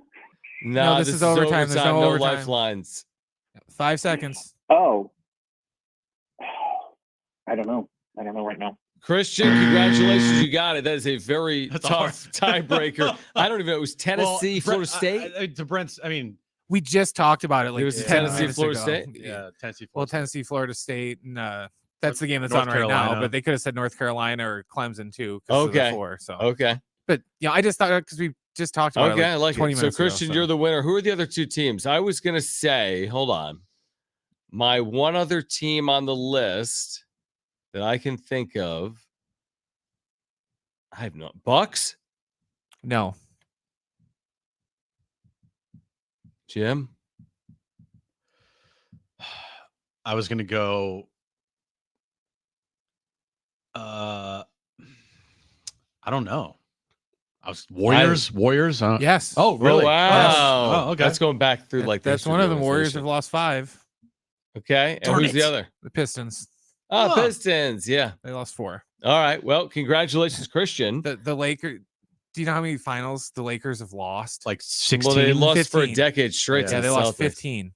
Talked about yesterday with Yeah, how they many lost Jerry West like lost. 10 straight. Christian, congratulations. You've got a 4-pack of tickets to the San Diego County Fair. It's going on now through July 7th at the Del Mar Fairgrounds. Let's look back, have some fun together, and go retro. For tickets and information, you can go to sdfair.com. That is sdfair.com. We'll kick off hour 3 on the other side, where we will give away a pair of tickets to see Third Eye Blind coming up next Friday night at the North Island Credit Union Amphitheater. We'll get you ready for Padres and Mets. We think we know the start time, which is about 20 or 25 minutes away. Stay with us for hour 3 of Jon and Jim. It comes your way next.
All right, this update is brought to you by AutoZone. Padres and Mets in New York. They're in a rain delay right now, but the game will get underway here momentarily as Matt Waldron is on the mound for the Padres against Sean Manaea for the Mets. NBA Finals tipping off in moments in Dallas as the Celtics are looking to sweep the Mavericks and win their 18th championship in franchise history. And moving over to the U.S. Open, second round complete. Look at the leaderboard right now. Ludwig Oberg is atop the leaderboard at 5 under par. Bryson DeChambeau is at 4 under par. PGA Championship winner Xander Schauffele is at 1 under par, tied for 9th right now heading into the weekend. Get in the zone. AutoZone. Father's Day is coming up. Taking on a job with dad for dad. Now you can save on brakes, oil, wash, and wax, and more during the AutoZone Father's Day sale. Now through the 16th. Get in the zone. AutoZone.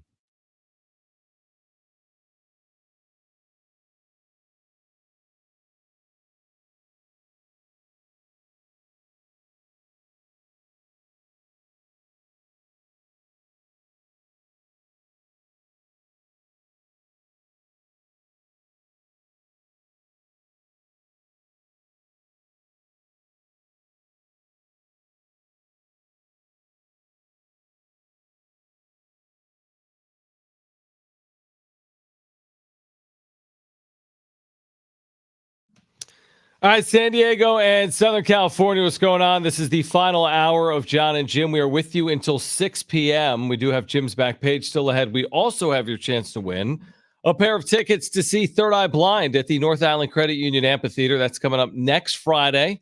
Tickets and info at Ticketmaster.com. You can keep listening. Again, we'll have that for you coming up this hour. We're keeping our eye on Citi Field in New York, where supposedly they're about 15 minutes away from getting underway. It's been a while since we've seen the Padres. They played Wednesday afternoon. Uh-huh. They didn't play Thursday. Yes, I know. The entire team was at MLB Network. Yes, I saw that. From Wednesday night through this morning. Usually what happens. And then, well, we'll see if they play tonight, but they should at 8:15 Eastern. So they're like 60 hours between games right now. How do you feel about that? You're fine with it. It's fine. It's funny. Brent brought this up to our attention on Padres.tv right now. It says weather delay, but they're doing a one-on-one interview with Juan Soto in his Yankees. Yeah, it's from like MLB. It's not like it's an old thing where this is when I use a Padre. No, this is like from this year, talking about being a Yankee with Harold Reynolds. Which speaks to where the Padres are with their TV. They don't own it. I know they don't. So it's owned by Major League Baseball. They're one of 2 teams in this situation right now. I think Arizona is in something similar to this. So it's a new world. But when Bally's existed, when Fox Sports San Diego existed, you probably wouldn't see this. Padres had a stake of that network. Things have changed. We haven't even really talked about that now for months on end, but where it has come up is what Kevin Acee said earlier today, which is they're very concerned about staying under a number. There's this CBT number. They've been very aggressive in payroll the last couple of years. They do have money to spend. They may be inclined to spend it at the trade deadline, but TV is a big reason why. They don't seem like they have a really strong desire to go over that number this year. Well, that's also why like a guy like Garrett Crochet is so appealing. He doesn't make any money. Doesn't make any money. And you could still be well under the threshold that you want to be under. Yep. With a guy like Garrett Crochet. Now, if you went out and got a guy like Tyler Anderson of the Angels, well, guess what? Yeah. He's making $13 million a year. So that's probably not happening unless you got the Angels to pay all of his deal or whatever the case may be there. But again, the Angels are in a position to not be like, hey, yeah, we'll do that. So it leads you to believe, and after hearing Kevin talk to us, don't get too attached to Lesko and Snelling. Don't get too attached to really anybody in this minor league system besides Ethan Salas and DeVries. Yeah, I think you're probably right. I think that, by the way, the what's the book where they're like eating porridge? Goldilocks. And they're like, Christ, it's like you don't even have kids. It's like, this is too, I don't even know what happens in the book. It's too hot, it's too cold, it's just right. Yeah. And she dies. No, she doesn't, does she?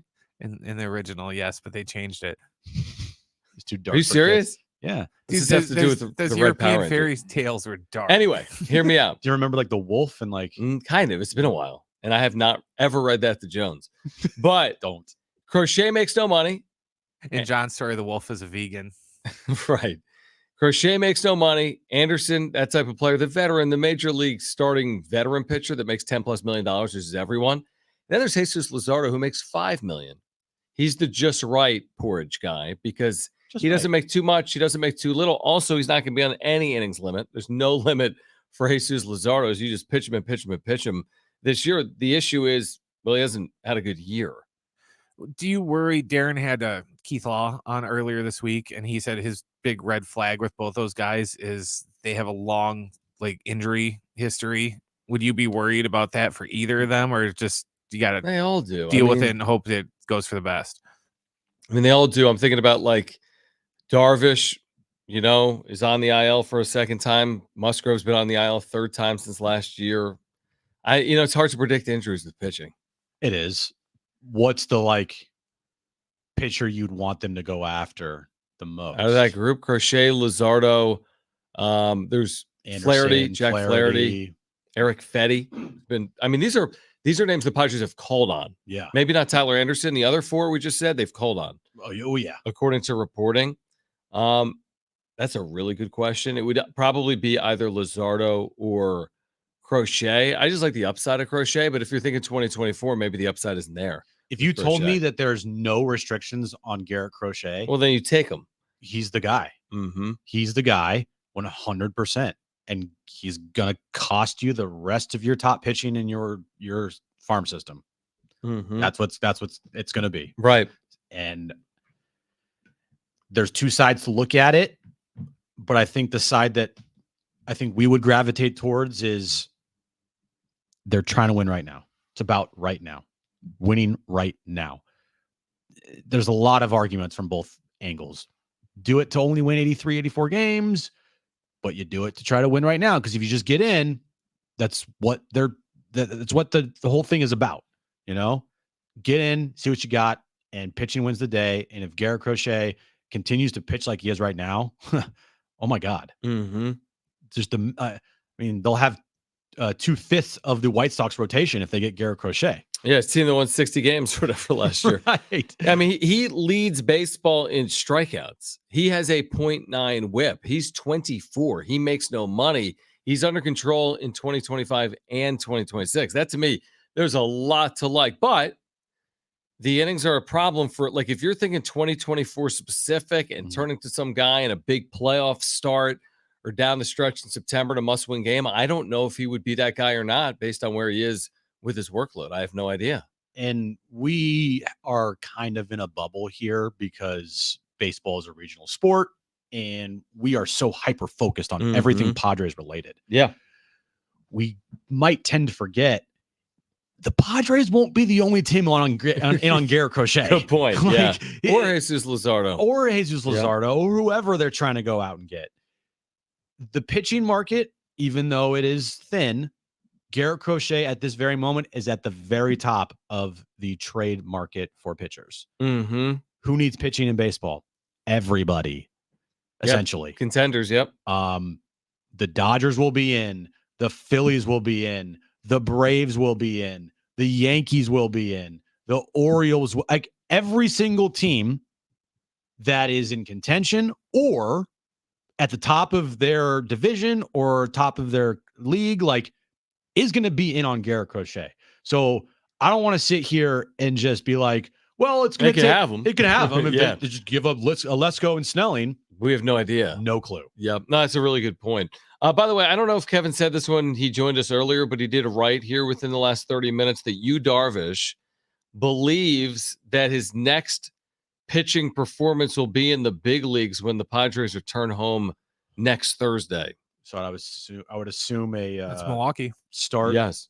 In the minors. No, he says he said earlier in the afternoon that he felt the simulation, which was today, 60 pitches, would be sufficient ramp up for him to be ready to have his next step be starting a game.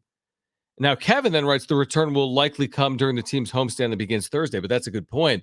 If his next step is starting, it could presumably be in the minors. before he starts in the majors. But Kevin writing that the return will likely come during the team's next homestand that begins Thursday, as he will throw a regular between starts bullpen session before then. He has not pitched since May 29th.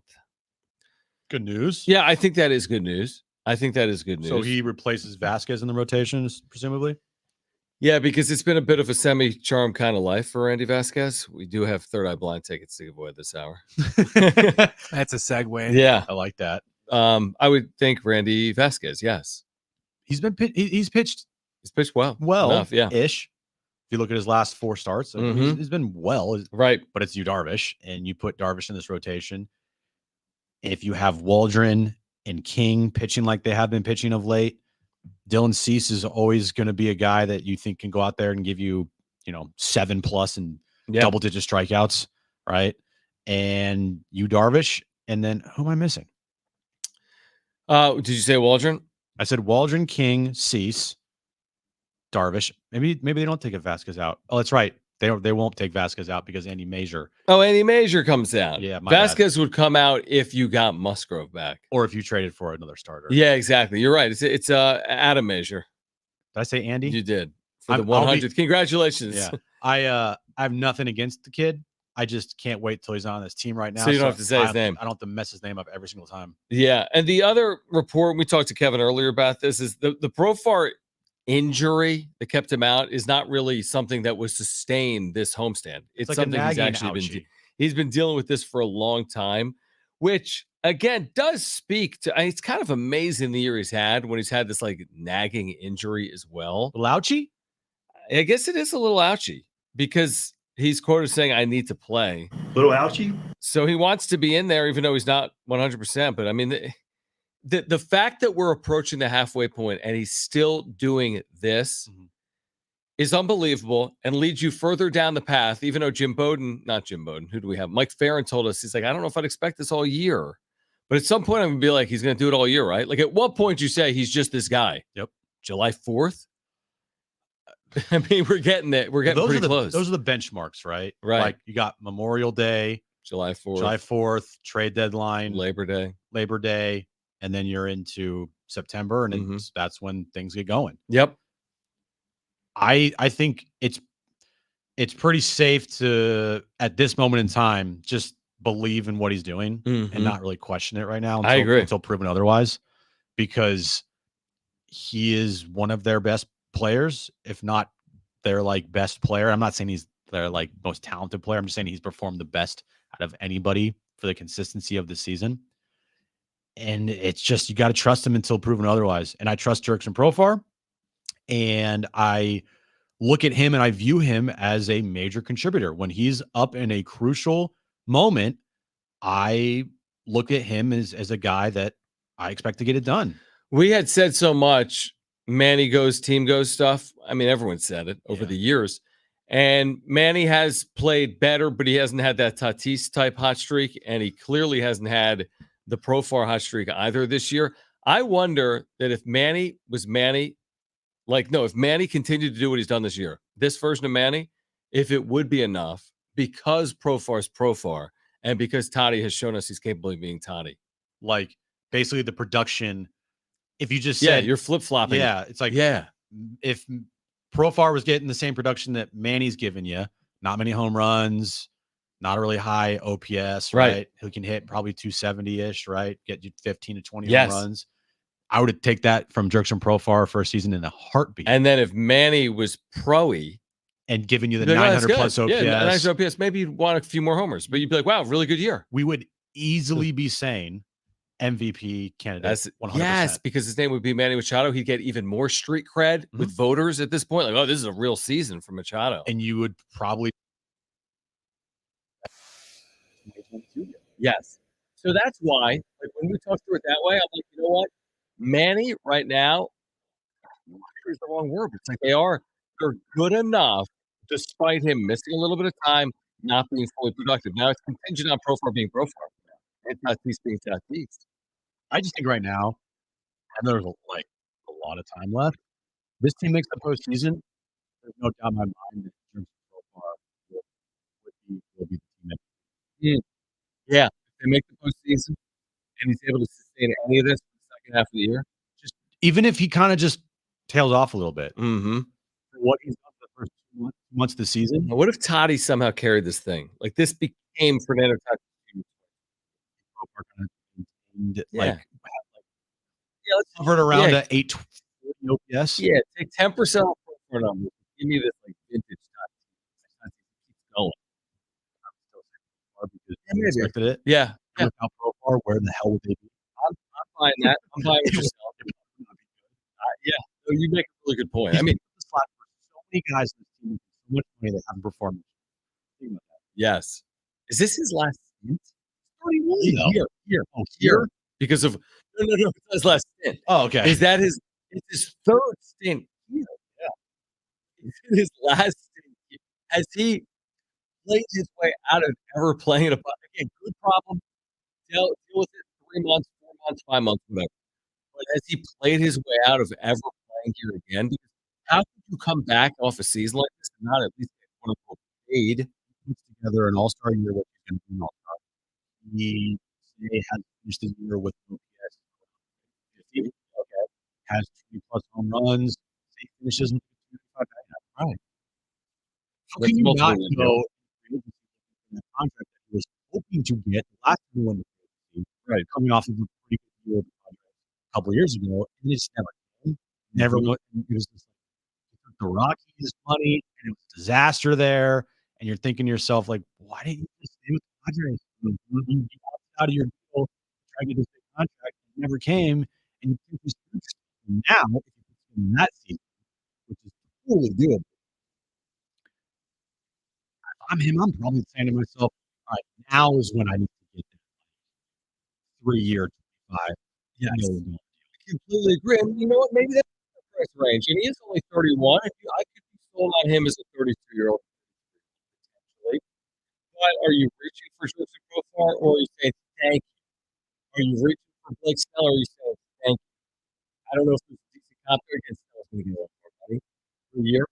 But again, you're not going to be able to keep all of them. Like Arise, you got for how many more years after this one? Yeah. So Arise under contract for one. Profar's a free agent at the end of this year. Hassan Kim is a free agent at the end of this year. Let's think about that. Among your position players, you got a few of them that are up between now and the end of next season. A couple that are up potentially this year. But listen, who cares? If Profar goes and gets 3 years, 39 for the Mets, he earned it. Is he ever going to live up to it? That's probably not. Also, you're him. You're thinking to yourself, what else? Scotty, last decade plus for him. Oh, you're right. He performed. Was it here in Oakland or here in Texas? Yeah, I mean, maybe you know, it's like you don't look a good thing away. Potentially, obviously, his relationship with Tatis' father. But he talked about that today. Spent the offseason with Fernando Tatis Sr. Played winter ball this offseason as well. So, I mean, we're a 4 away. I'm like, all right, get to this season. Yep. We'll worry about it. You want to sit here and say, "Oh, don't do too good because no, you're going to cost more money." I'm like, 100%. I want you to literally win the MVP. You know, that means that you're doing amazing. So I don't want to sit here, and I don't think anybody should be sitting there being like, well, if Profar continues to do this well, we won't be able to resign him. Are you sitting around thinking about what day are they going to announce the Jackson Merrill extension? No, not at all. Not at all. I don't want them to do any type of extension with him until at least year 3. Year 3. But now again, after year 3. Again, that's a risk reward game. He doesn't perform. Who even knows if you entertain it? He does perform, the price just goes up. That's how these work. You sign someone in year 1, you get them at a more certain price. You try to get him year 2, the price goes up. Year 3, he keeps doing what he's doing. The price keeps going up and up and up. Can you afford him at some point? I think Jackson Merrill's been great. I think he's been great. Maybe he's going to develop more power. Maybe I'm not concerned about his power at all. Maybe he one day he is a 20 home run guy. Yeah. Not right now, but maybe one day. Yeah, he's 21. I mean, he certainly should develop into a 20 home run power hitter. He's going to hit 10 this year as a rookie. Let's be realistic, though, on Jackson Merrill for long-term contract-wise. He's not Tatis. He's Mhm. not going to command a $340 million I'm contract. not saying that. You're probably looking at more around the Jake Cronenworth type of contract for him. Well, like some of those to start Braves deals where you like lock up someone for a 7th and 8th season, and you get 8 him years, for like 75. So, but you're still saying no, wait that off. I need to see more. Yeah. As opposed to he does this for 2 years and all of a sudden he becomes a $200 million player. You're willing to risk it. I mean, who cares? I mean, you have him for years and years and years. If he becomes a $200 million player, something went right crazy right for Jackson Merrill. Something like maybe 200 is a stretch. Yeah. I even think 100 is a stretch. Probably. Unless you go like 10 years. So okay, you're not sitting around worried about a Merrill extension. Are you sitting around worried about an Arise extension? No. Are you sitting around worried about Hassan Kim becoming a free agent? No. Are you sitting around worried about Jerkson Profar becoming a free agent? No. Are you sitting around worried about Dylan Cease being a free agent after 2025? No.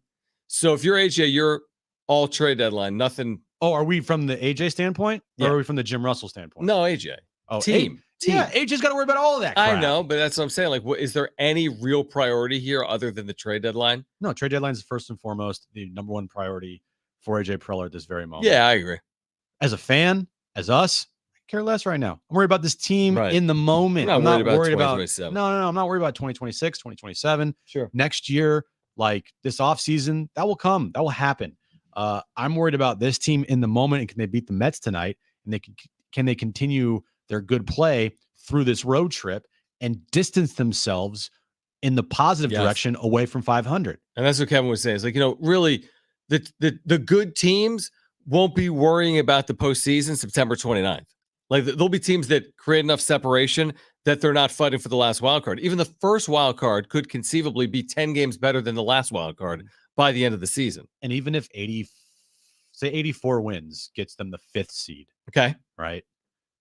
That to me would signal that the 6th seed is around 80-81. Maybe. I mean, that 3-game gap, that's a huge thing for this team, to where you can go in the final series of the season, whoever they play, I forget, and you don't have to play your guys. You can rest them. You can set up your rotation for that wild card series against whoever. Atlanta. But actually, and then to that point, the 6th team could be hypothetically 2 or 3 behind you, but the 7th team could be 2 or 3 behind the 6th team. Therefore, you're in. Your seeding might still be to be determined late, but the goal would be to keep playing like this, because again, in this National League, if you can get 6, 8, 10 over, you should feel decent. That's just the truth. You get 6, 8, 10 over, you should feel really good. And here's the moment.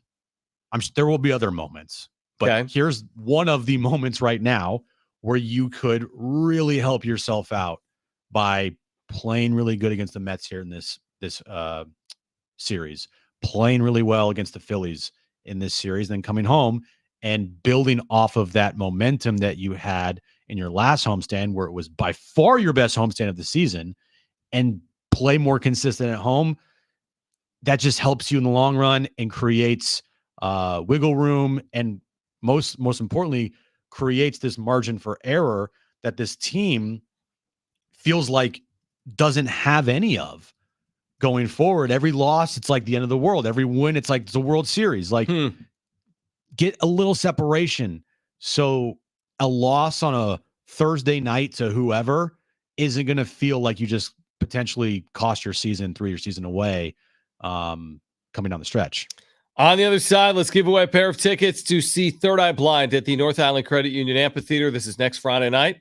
Tickets and info at Ticketmaster.com. We'll keep an eye on Padres and Mets about to get underway, or just underway, in New York. Plus, thoughts on last night at the Rady Shell, the introduction of Chucky Lozano. Stay with us on Jon and Jim.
All right, we have Third Eye Blind tickets to give away on the other side, plus the introduction of Chucky Lozano last night. Now, what for San Diego FC next?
This update's brought to you by AutoZone. Mets Padres underway in New York. Scoreless, top of the second in New York. Moving over to the NBA Finals, moments away from tip-off in Dallas as the Celtics are looking to win their first championship in over a decade and 18th overall as a franchise. They have a 3-0 series lead versus the Mavericks. And moving over to golf, U.S. Open. Second round complete. Ludwig Oberg leads the tournament at 5 under par. Bryson DeChambeau 4 under par, and the PGA Championship winner Xander Schauffele, he's at 1 under par, tied for 9th. Get in the zone, AutoZone. Father's Day is coming up. Taking on a job with dad for dad. Now you can save on brakes, oil, wash, and wax, and more during the AutoZone Father's Day sale now through the 16th. Get in the zone, AutoZone.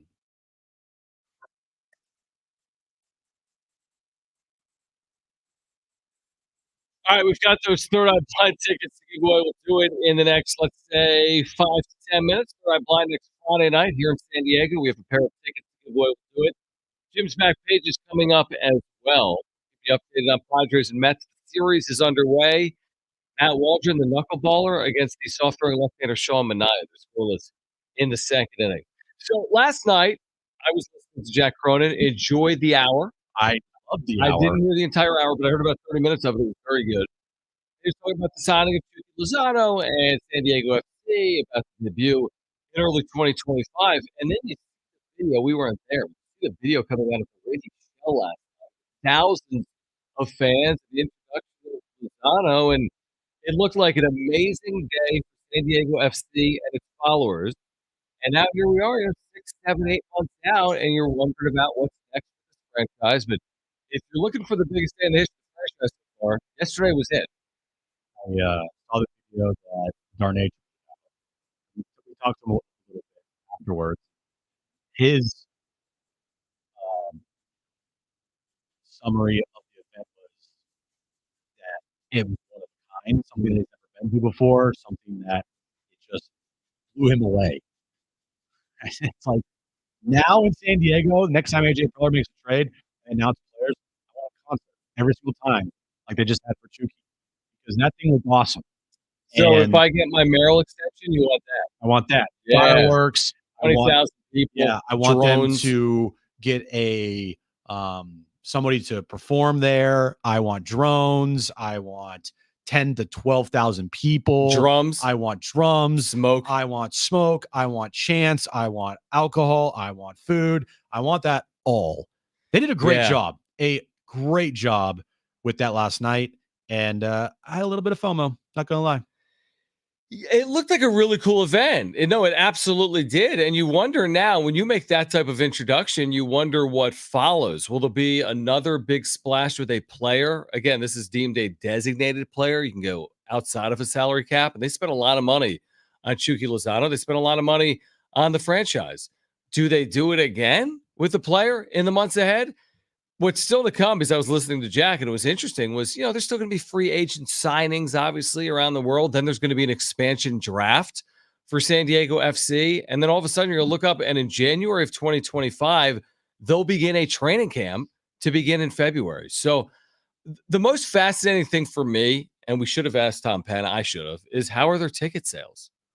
And I don't know if we'll get the exact number. I mean, we have 10,190 deposits, or 30,000, or 3,000. Yeah. But is this a franchise that envisions selling every seat for every game in 2025? You're going to get the sellout for the first year, I feel like. It's about year 2 and 3. Mm-hmm. I remember our old program director, Brian Long, always telling us, everybody can do a first show. Like your first show on radio, you have material ready for your first show. Everybody could do a first show. Show it's 2. It's about show 2. Tony Gwynn opening day. Yeah. And about month 2. And those days when there's not a lot happening. Mm-hmm. Like those are the days when you got to work. Yeah. And so first year, first games, you're going to get the sellouts. Like I'll be going to a game.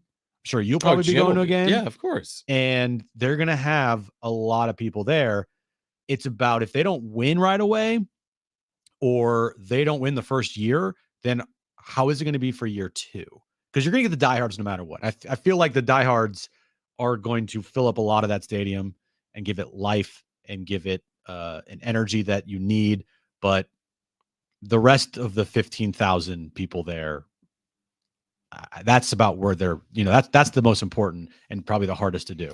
Yeah, you bring up an interesting point, like winning, but you also think, well, expansion franchise, they don't normally go hand in hand in professional sports, winning and expansion. Now there's exceptions. MLS certainly has examples. NHL, absolutely, in recent history, like Las Vegas, has a lot of examples, but it's not like most expansion teams are really, really good. Like that would be an exception to the rule, an expansion team being quote unquote really, really good. Now I think Chucky Lozano apparently is going to be potentially one of the better players in the league. But like when we watch baseball, I mean, one player doesn't make a team. And I'm sure the same can be said with soccer. So like to be good from day one it's an ask, is it not? I mean, that's not going to be the easiest thing in the world, you wouldn't think, to be good from day one. Everyone's new. Everything's new to everyone. They've never played together. But that's also where I'm okay with having that expectation on these teams. Like, hey, are we gonna do the same thing? Like, if they don't make the postseason, they got to change head coaches. No, we're not. But I think they should go in with the expectation of selling out every match. Right. They should go in with the expectation of competing. They should go in with the expectation of like, all right, we have a 3-year plan, and by end of year 3, we're competing for an MLS Cup. I think that is something that they should absolutely be doing. And they probably are. If they're not doing that, then what's going on here?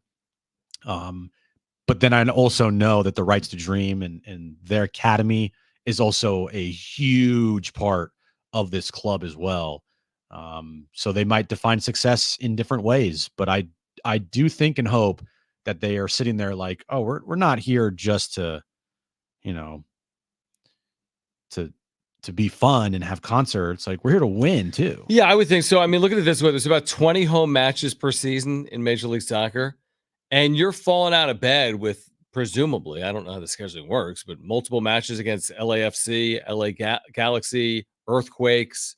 Is there another club in the state? Or are there 4 with San Diego? I don't know if there's another. Earthquakes, Sacramento? No. LAFC, Galaxy, And San Diego? STFC. No. Yeah, but then again, you got like the Portlands, you got the Seattles, and you're going to have a lot of regional activity. Plus, you got this Tijuana friendly every single. So my point is, if you have 20 home matches, I'm telling you right now, off the top, you got like 6, 7, 8 intriguing off the top. Maybe you get Miami year 1 because they send them out here because you're the expansion club.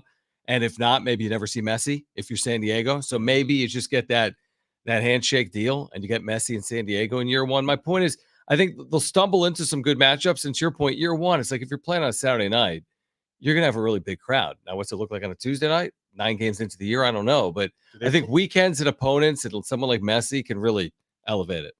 Again, I'm naive. When does most on the weekend MLS season start? Like late February, early March, and it goes all the way, I don't know, 9 months, 8 months. Oh, okay. Yes. So most of the year. So how are you going to fare on those Saturday nights, potentially going up against a Padres game? Yeah, Padres. Yeah, that's a good point. We'll find out. Yeah. I mean, the Wave have had some success. We've had nights, San Diego State. There's nights where you have 2, 3 big events going at the same time, but it is a good point. But again, I would assume that their goals aren't just to have like 20,000 people there. Right. Their goals are to every single match 35. Right. No, I think you're right. All right. Who wants tickets to see Third Eye Blind next Friday night at the North Island Credit Union Amphitheater? Caller 5, you have 2 free tickets. The number to call right now is 877-767-4760. We have 2 free tickets to see Third Eye Blind at the North Island Credit Union Amphitheater next Friday night. Tickets and info at Ticketmaster.com. If you want free tickets to this concert a week from tonight at the North Island Credit Union Amphitheater, pick up your phone right now and call 877-767-4760. We have Jim's back page. That'll come your way next.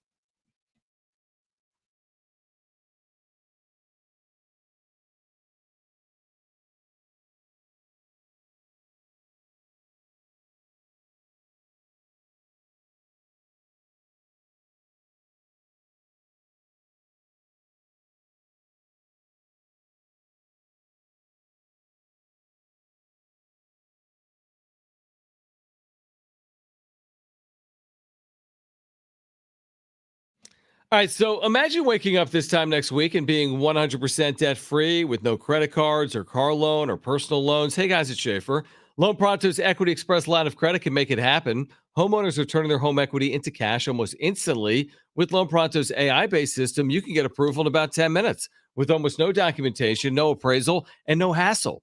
You can get hundreds of thousands of dollars out of your home, and you can use that money to pay off all your other loans. The average homeowner saving over $850 a month doing this. That's huge amounts of money. Listen, your home value is way up, and you can use it to wipe out all those credit cards. Maybe get some money for home improvement. Literally hundreds of thousands are at your fingertips.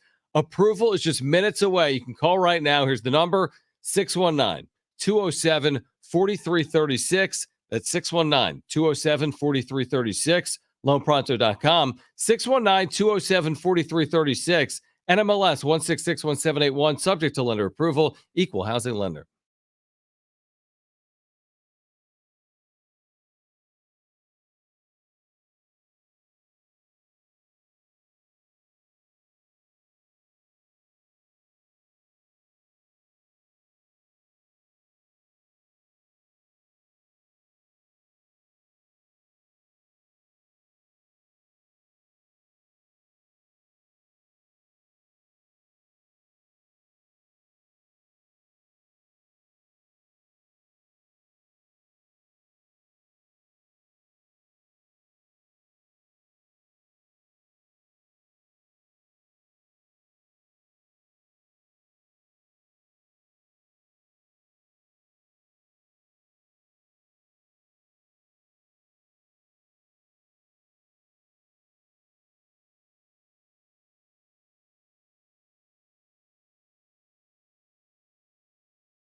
All right, final time here on Jim's back page on Jon and Jim for the week. We are back Monday, we think.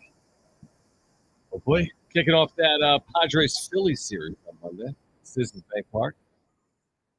So with you next week, we are off for Juneteenth on Wednesday. Correct. Right? But we are here Monday, Tuesday, Thursday, Friday next week.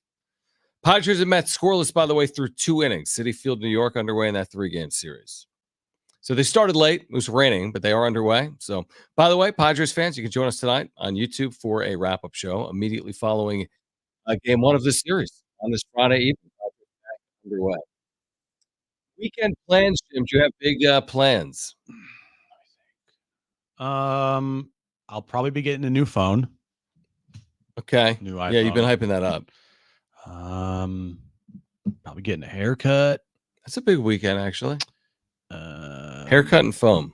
Probably nothing else. I mean, not that I can think of right now, unless Erin told me something that I forgot, and then I'll ask her tonight, and she'll be like, "I told you 17 times. What the hell?" I think the rumor tomorrow in San Diego is hot. Ooh. Not for the long term, but I think for like the day. Okay. Yeah, the highs in like the 80s, maybe even by the water in the high 70s. We haven't had a lot of just that. 80. 80. That's pretty warm. The weather in Imperial Beach is completely different than the weather in here, like San Diego or Absolutely. Del Mar or anywhere like microclimate. They all are. Del Mar is way different than Imperial Beach. You know, it's way different. Yeah, it's crazy. You're 100% right though. It's like you 64 in Del Mar, 89 in Poway.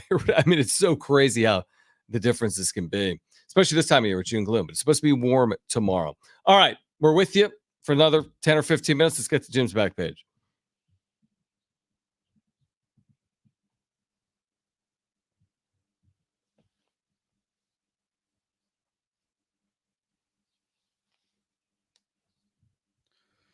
Do you like to roller skate?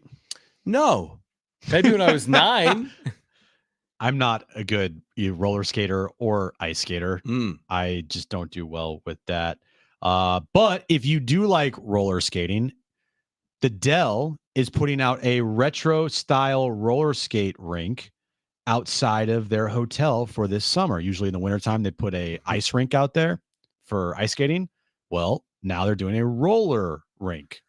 You know how John should know about You're this? Brent's back page, but always 2 weeks late. Yep. Like everything Brent says, you say like a month and a half later. Was this when I was on I guess wedding? I guess. Must have been, yeah. Because we had the Saturday Night Fever floor when you were gone, which you did yesterday, and I did the roller skating thing when you were gone too.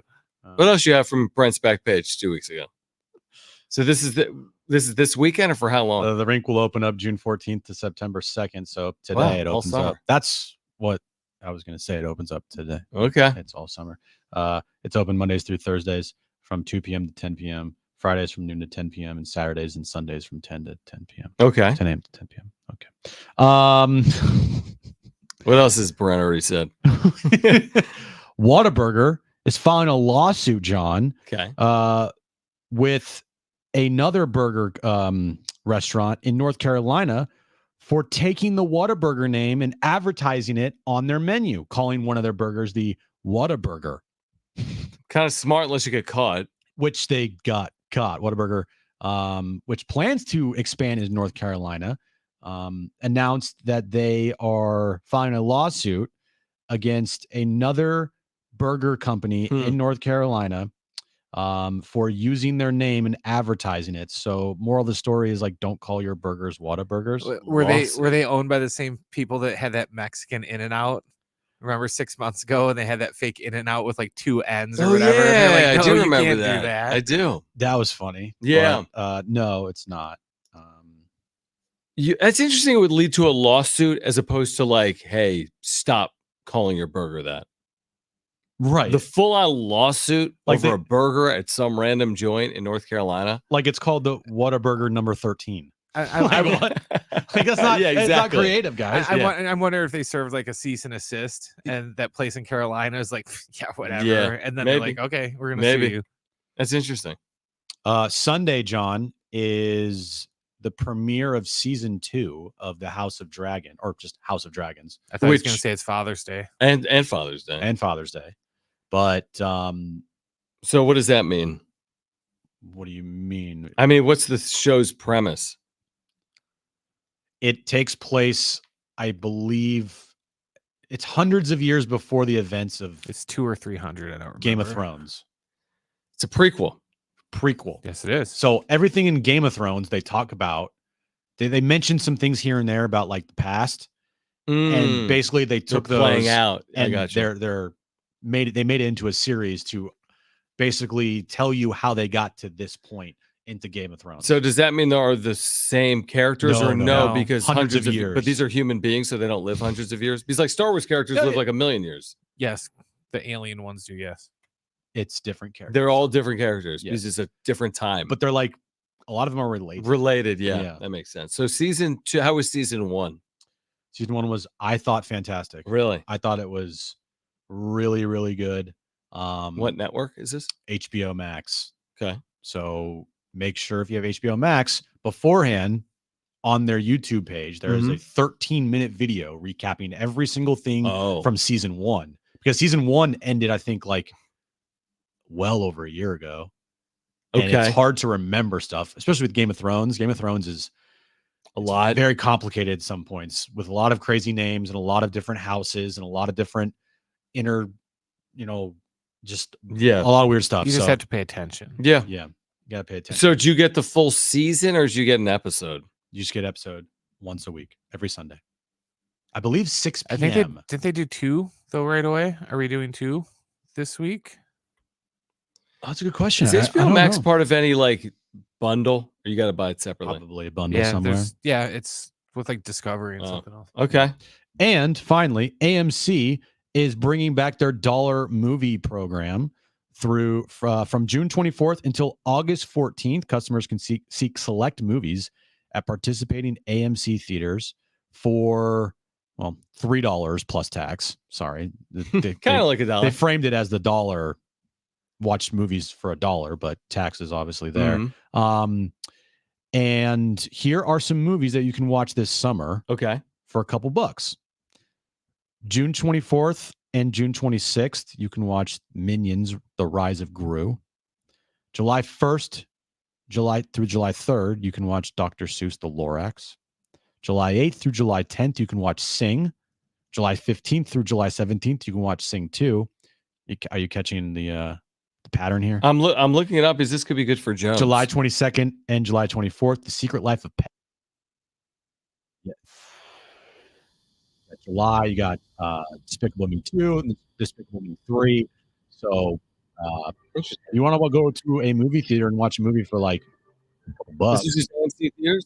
Yeah. I'm down. You know me, Mr. Movie. Oh, yeah. I'm going to go check Minions out. Brand new Minions. Yeah. Is it new? Secret Life of Pets, brand new. All right, if you missed anything today, sportsmesty.com, iHeartRadio app, iTunes, TuneIn Radio, Spotify, follow us on social media at Jon Jim, JONANDJIM. On YouTube for a wrap-up show at 9:30. Following Padres and Mets with Brent and Jim. I'm John. Have a good weekend. Happy Father's Day. We'll see you Monday.